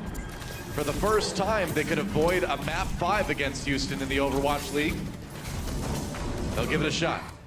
2 supports up for the Philly Fusion. Not going to be falling back to a single Mercy, as some teams prefer. Carpe, who's been on fire tonight. Some people say it's like shooting fish in a barrel. I say it's like a fish shooting Outlaws in a barrel. This barrel, the fish shoots you. Oh, Fraggy has to get res there. Whoa, that's a lot of damage. Onto Linkser, barely escapes with his life. Carpe being trickier. You don't know which side he's going to show up on. Oh, but then Raucus gets a hook. Carpe grapples away. A hook to be nearly killed, a hook to escape, and a tire to find the kill onto Carpe. Eventually, Boombox down as well, so Houston winning that defensive fight. They're going to send Philadelphia back to spawn. It's all about breaking this first defense for the Philadelphia Fusion. It is a challenge against the Outlaws to perform well. I think fortunately for Fusion, they got the first Riptire out of the way when they had already lost the fight. Have to play into the infra site though. If they can wait this one out. Nope, they can't. All right then, highlight reel incoming. So gets a couple there. Not sure about walking into the open during the infra site. I think you just hold off on that one. You lose less time. It would worry me a bit. If it were me, I'd be concerned. Oh, that hook not working out for Raucus. Threw it into the wall there accidentally. You got to be close on that one, though. You kind of have to start the animation before you come around the corner to surprise people. Can't blame him there. That hook not connecting either. Philadelphia Fusion pushing back. Raucus has to take a breather to stay alive. Houston Outlaws coming up on some ultimates, but Philly already there with nearly 5. Another Riptire comes in. Linkser, though. Here the Riptire. Jake. He found Carpe last time. This time he gets Shadowburn. That Transcendence coming in doesn't really save him. It does allow Neptuno to get the res, though. Raucus pushing forward now with that whole hog. They're not going to let Philly capitalize on that momentum, but if Shadowburn gets a big Riptire here, it could change things. Goes in and finds Jake. Banny down as well. Carpe with a big shot there. Poco pulls in Raucus for another kill, and Philadelphia recovers nicely from that Riptire, and they're going to get some major distance on this payload. Ooh, Carpe escaping just in the nick of time back to his healer. Yeah, it's close. only Muma and Coolmat who are left up off of that fight. Coolmat low, but has a self-destruct. They're not coming around to punish him yet. They're going to throw the destruct down. Whoa, where did that come from?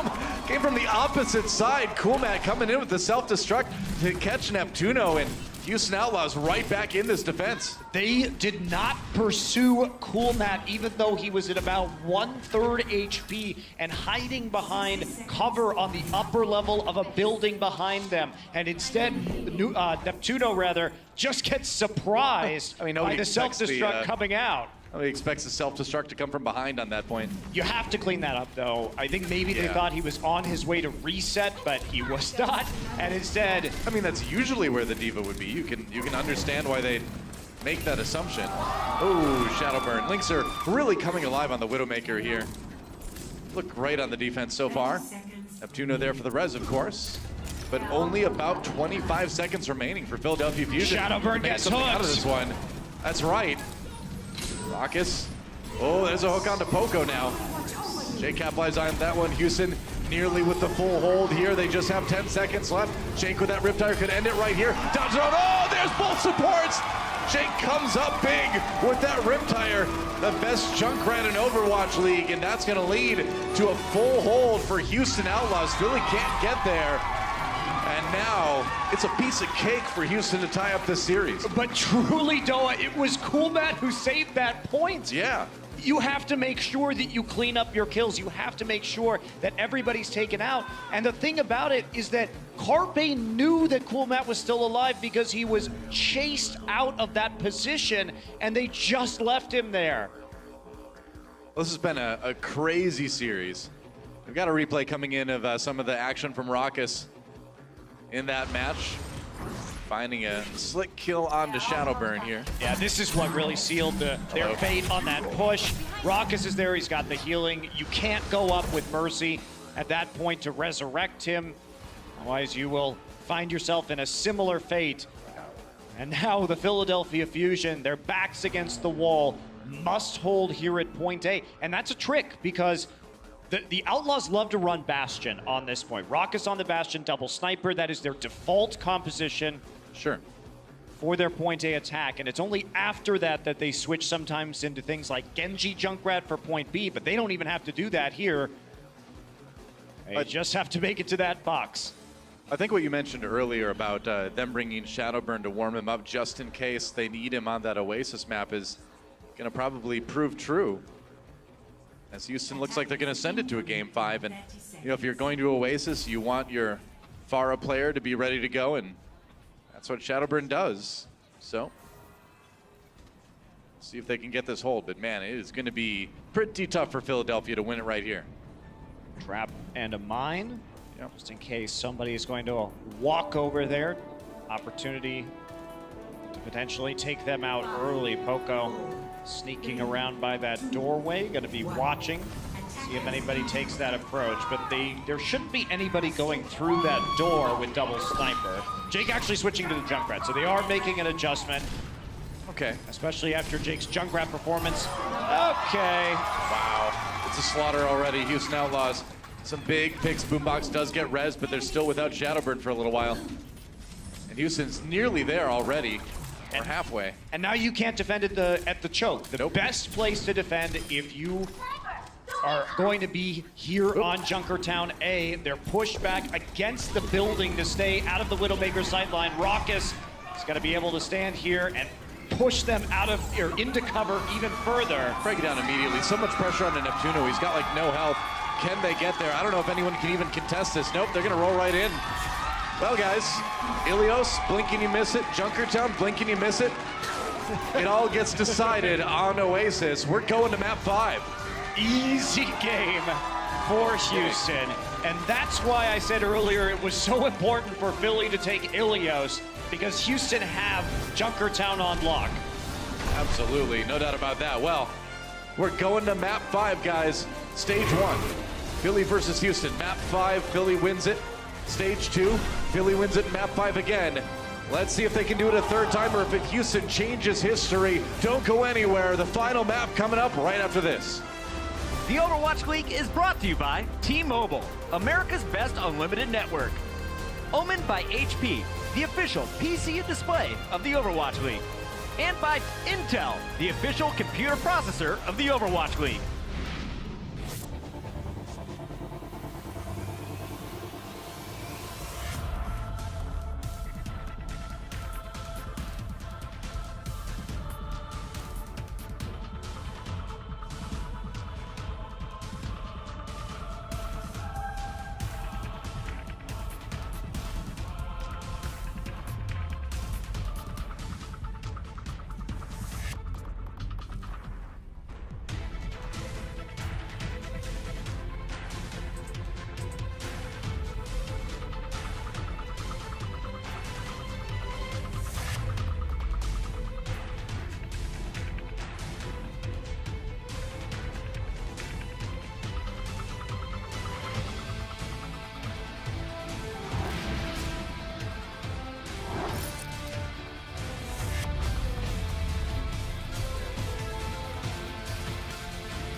Welcome back, guys, to the Overwatch League. It's going to be map number 5 between Philadelphia Fusion and the Houston Outlaws, which should come as no surprise if you've been watching Overwatch League since stage number 1. It happened in stage 1. Philadelphia won it. Happened in stage 2. Philadelphia won it.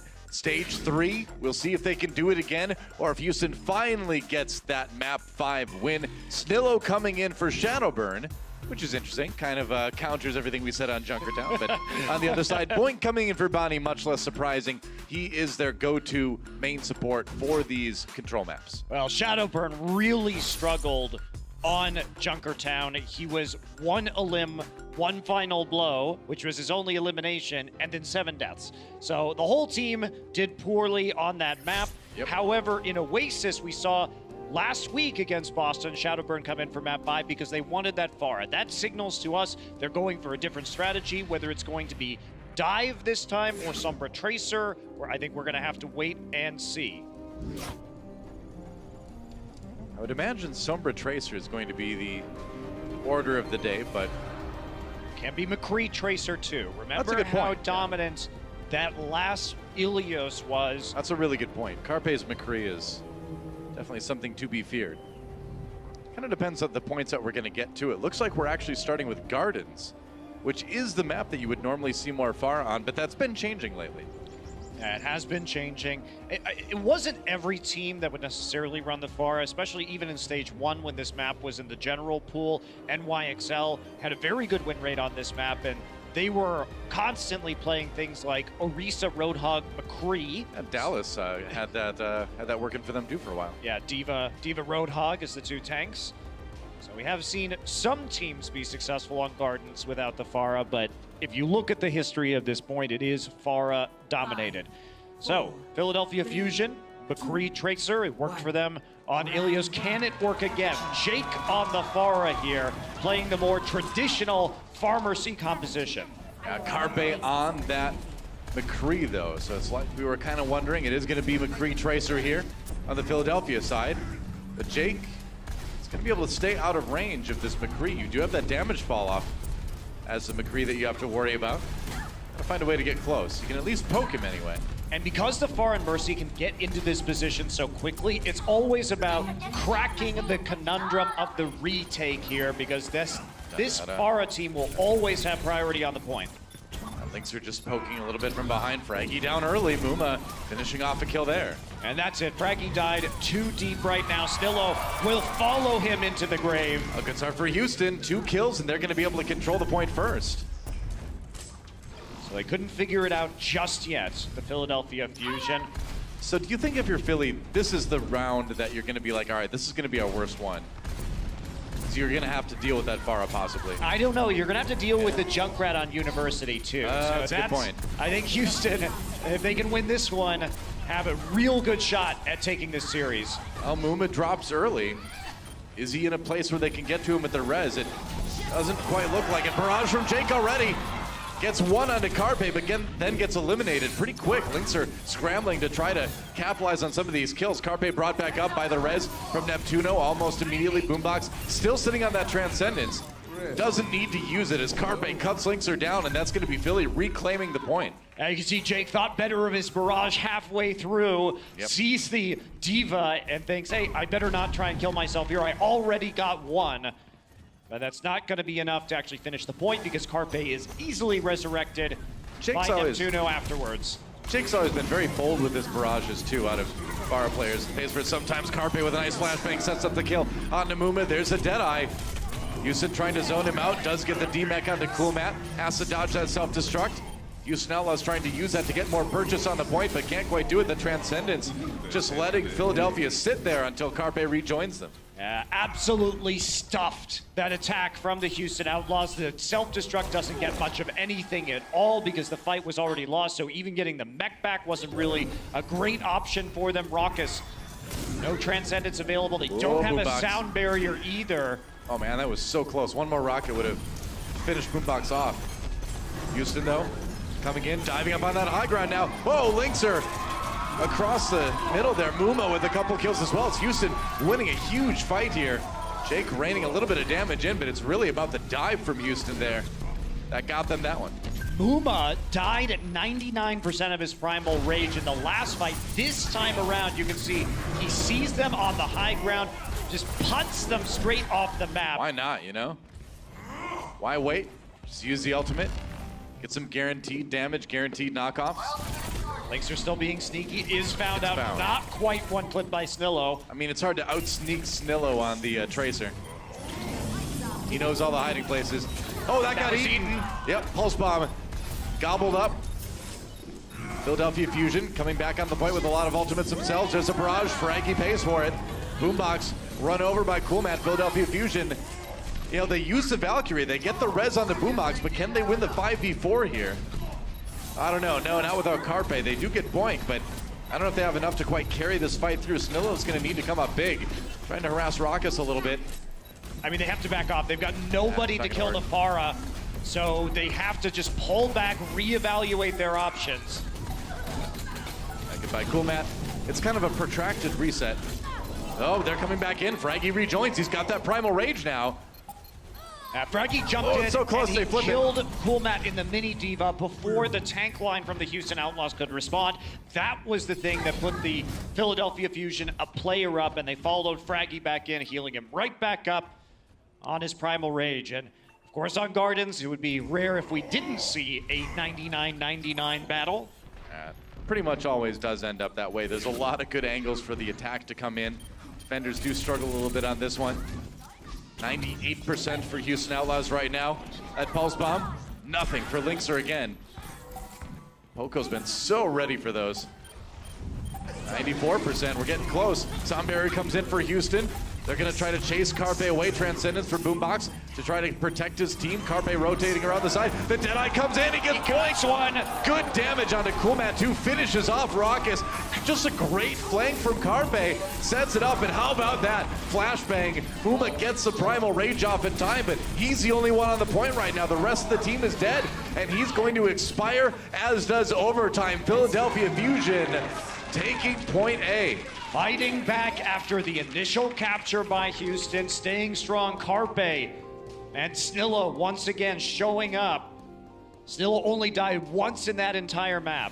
We've got a replay of some Fraggy action going after Coolmat here.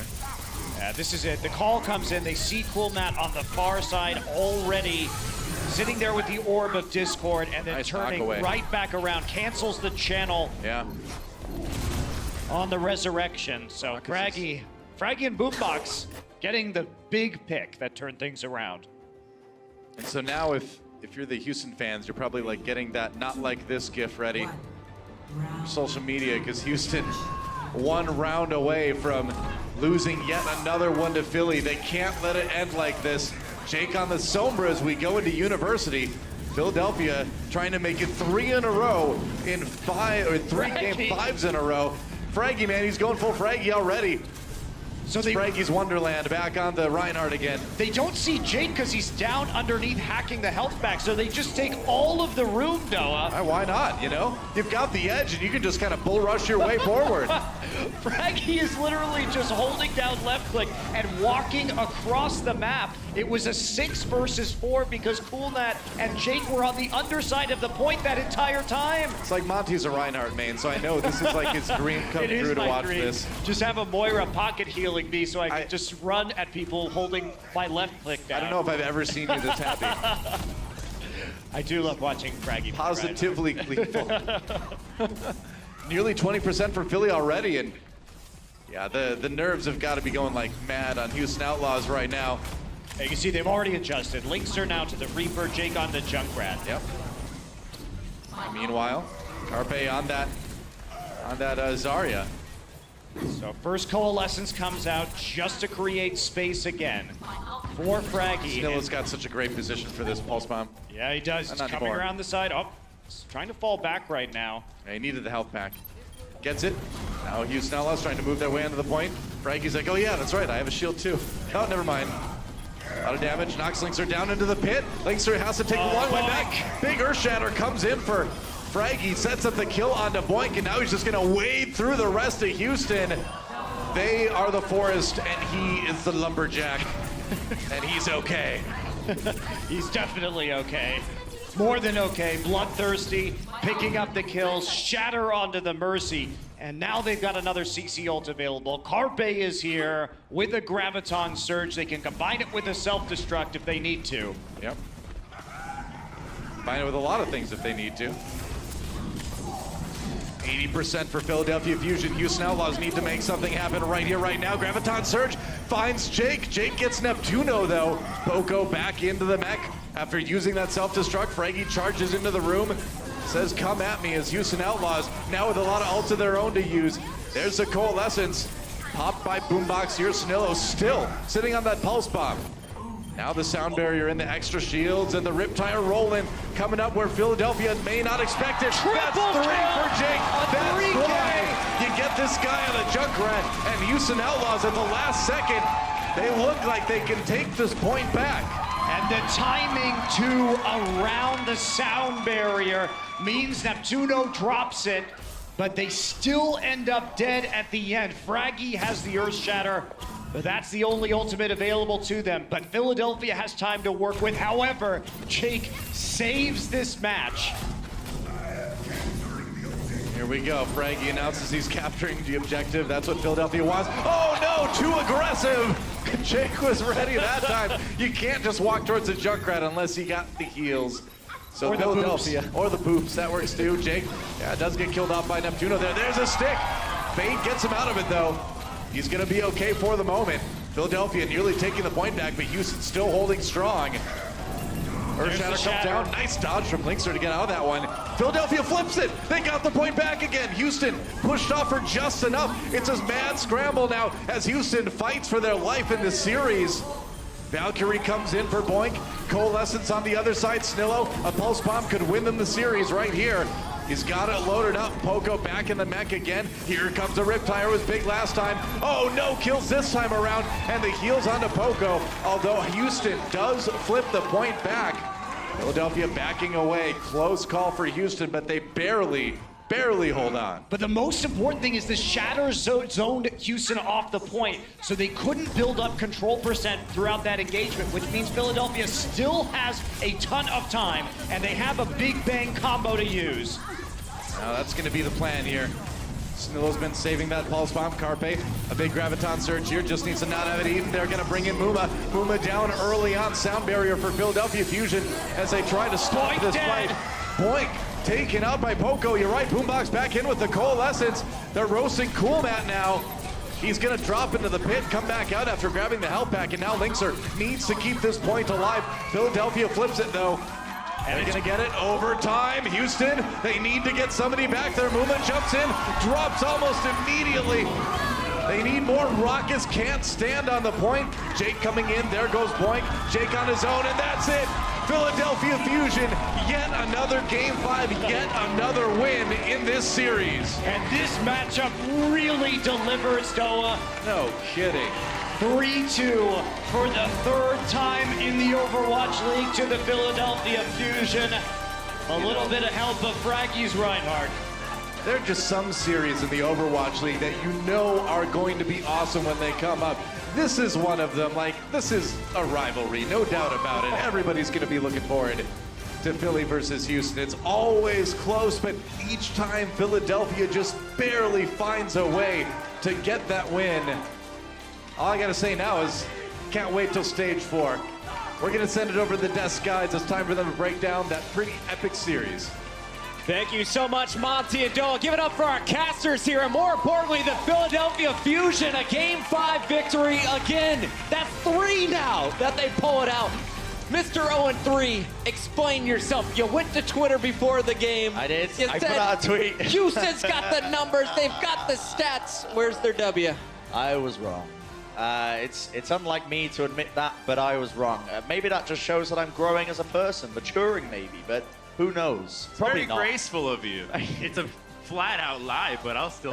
The most graceful 0-3 day you could ask for. Let's go back to game number 3 and show you how we got started. It was Ilios, it was Control, it was Carpe, all in your face with the McCree.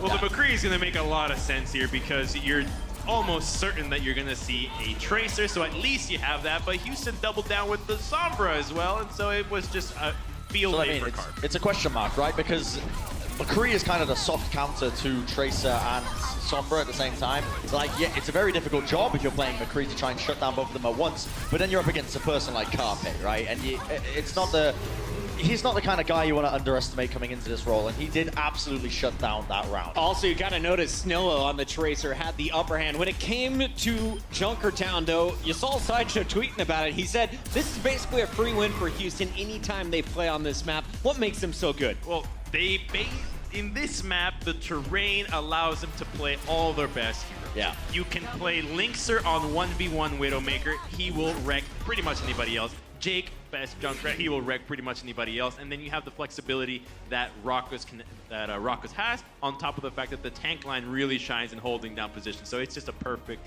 map for that. Rockus, you want Hog? You want Bastion? We'll give you them both, whatever you want to run here on Junkertown. So now we're going to a game 5. All of the numbers, once again, we're in Brent's favor. You were supposed to be right here. Yeah, I mean, 80% win rate here for Houston versus 20% for Philadelphia. Yet Philly turns it on its head. Fraggy with the Reinhardt never used his shield in the second heat. But I felt like we just probably would have seen a different outcome if you saw Jake's Junkrat earlier here on the second tape. Exactly. I made mention to this as well when we were watching the game, but I thought Jake pulling out the Sombra probably wasn't ready to play. He switched to essentially the Junkrat a little bit later on, but too little too late. And I mean, this match, Philadelphia, again, they pulled out clutch plays all day long with Carpe. His name comes up so often because he is very paramount in Philadelphia, picking up these wins time and time again. But I think it was the hero selection in which they went in the initial fights every time. Going into the quad tank, rather the triple tank early on, fam, you immediately get the point. Once again, in the previous map, they predict things going a little with the Pharah, they go with the McCree. So their initial compositions, I think, caught Houston by surprise and allowed them to win the first fights, win the map. I think Houston had a lot of small mistakes in that game 5 that they'll go back and wish they could correct. At the end of it all, though, it's Philly who comes back and steals the match the 3rd time around. We now have to crown our player of the match, sponsored by Omen by HP. Who is it? Is it Fraggy on the Rhine? Nah, it's Philly, baby. It's Carpe once again, the Widowmaker from Volskaya. He did it all over Ilios as well. Numbani, he showcased the headshots.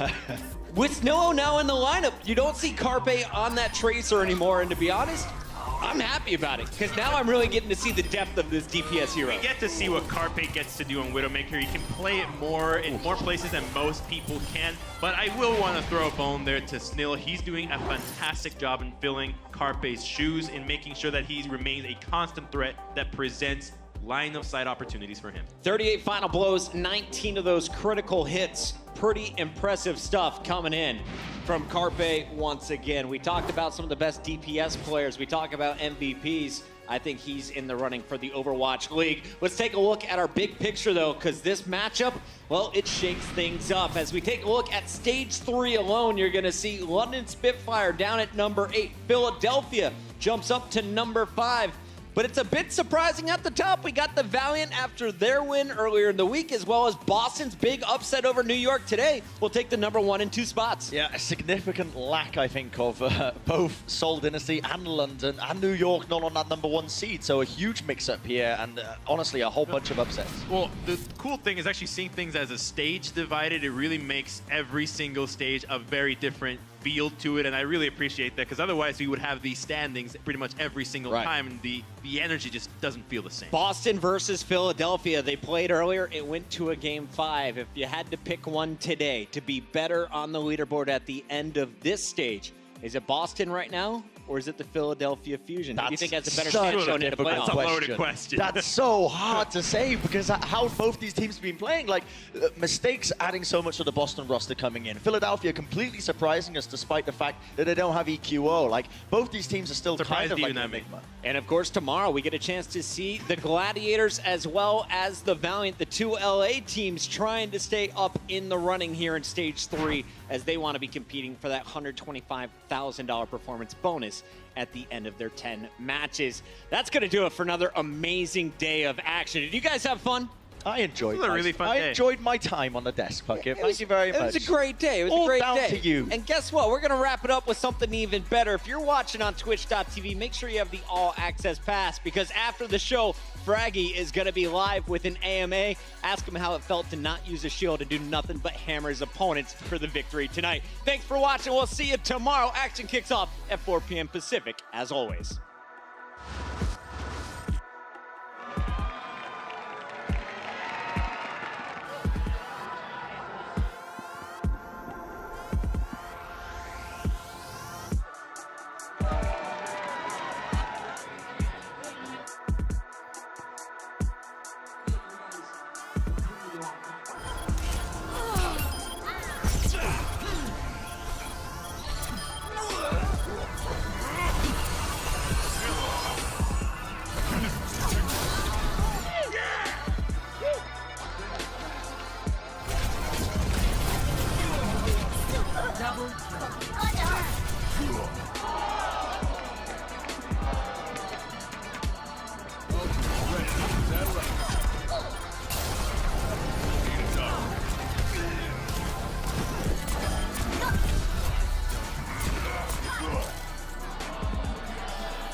What's up, guys? Fraggy here from the Philadelphia Fusion. I'm here to answer your questions from the Twitch Overwatch League All Access Pass. So let's get into it. First question. Mighty Hunt asks, does the fact that there are thousands of people watching you play affect your ability to focus at all?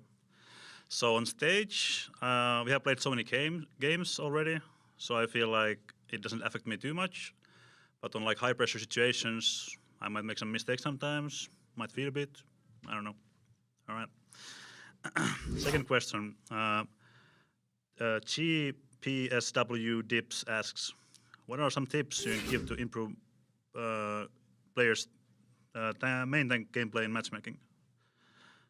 So yeah, improve main tank gameplay and matchmaking. I think it's mostly about not taking too much unnecessary damage, especially with Winston. Go for the squishes a lot, because in matchmaking, people are usually a lot like unorganized, so you can get E-skills on like Zenyatta's and McCree's and whatnot. With Reinhardt, just go hard with your hammer, you know. Third question. VN Babybull SSVN asks, Fraggy, how do you maintain your magnificent beard? So it's a lot of time and effort. Okay, first you need to grow it. You need to have like good genes, I guess, to grow it. You need to be old enough. Then you use beard oil, you use beard balms, trim it a bit with scissors sometimes, and of course brush it every day.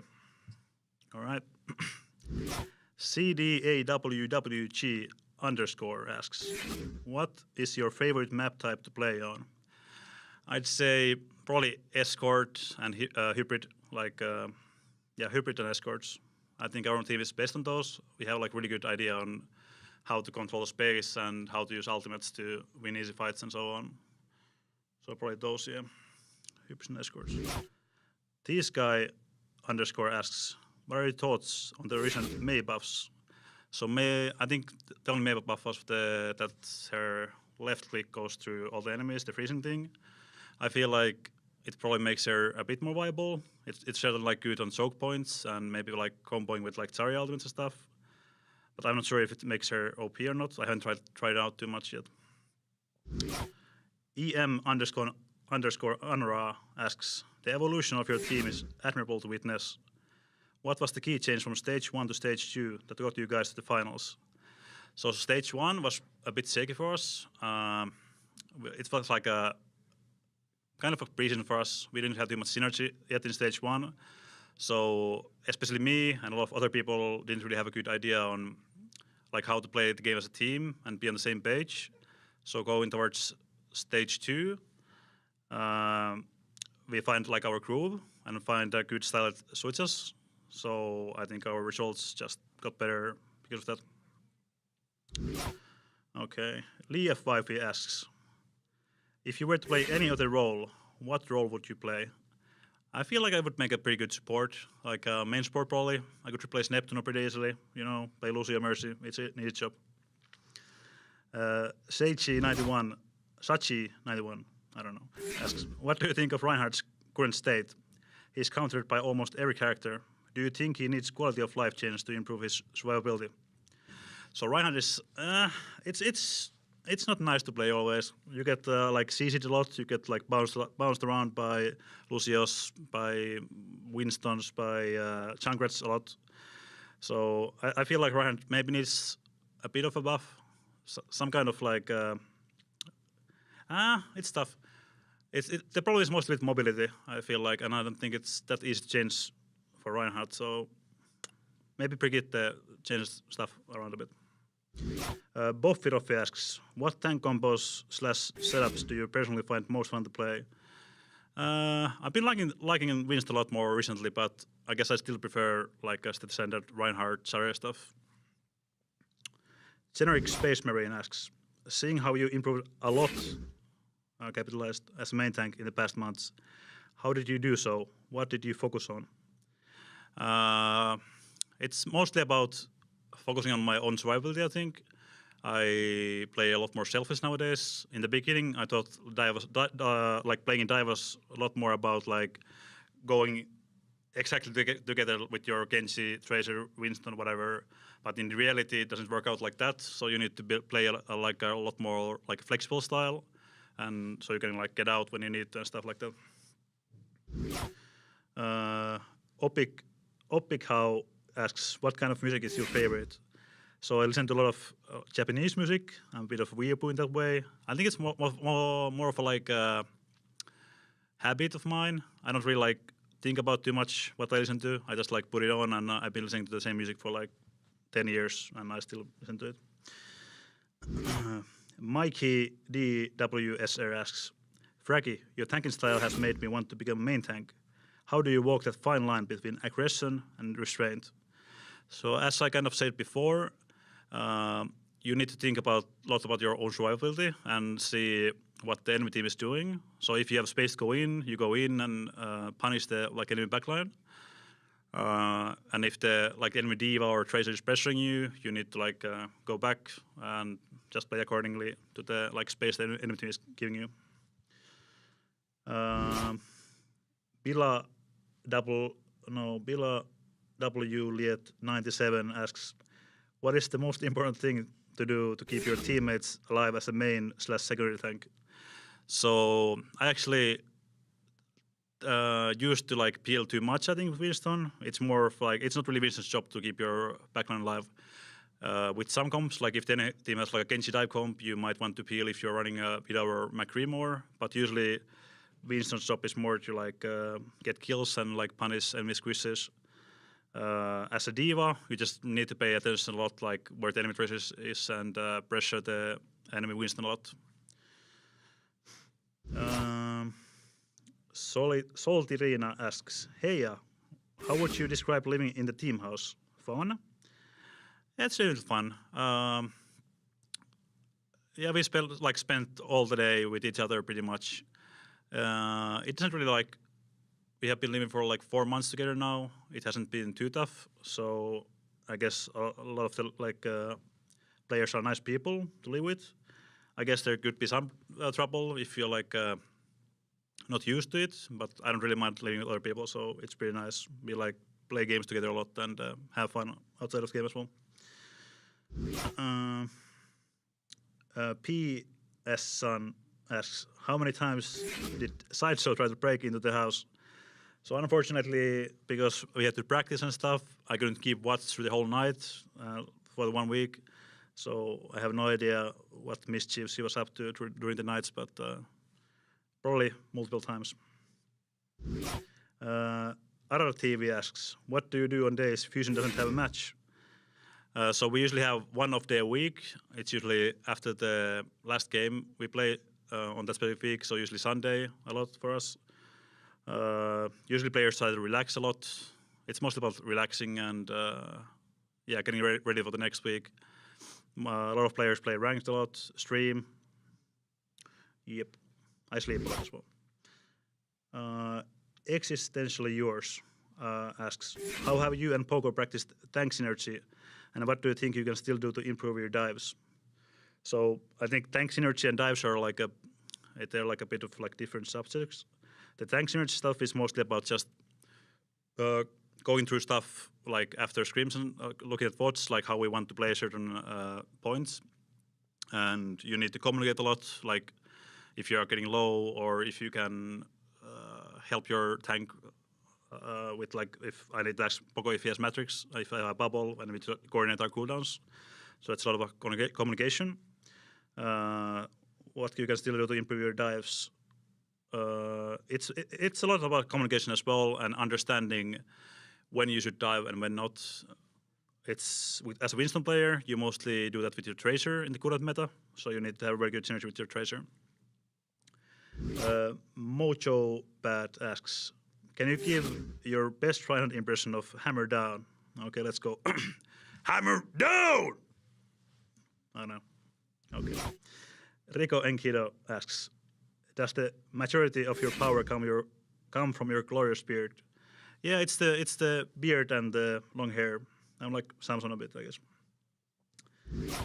General Crimson asks, do you like pineapple on pizza? I actually used to hate it a lot, but nowadays I don't mind too much. I think a good alternative to this is peach, because it's like less crunchy and it's kind of like sweet as well. So that's like a secret tip from me. All right, that was the last question. So thanks for watching. You can follow me at Twitter @Fraggy, and have a nice day.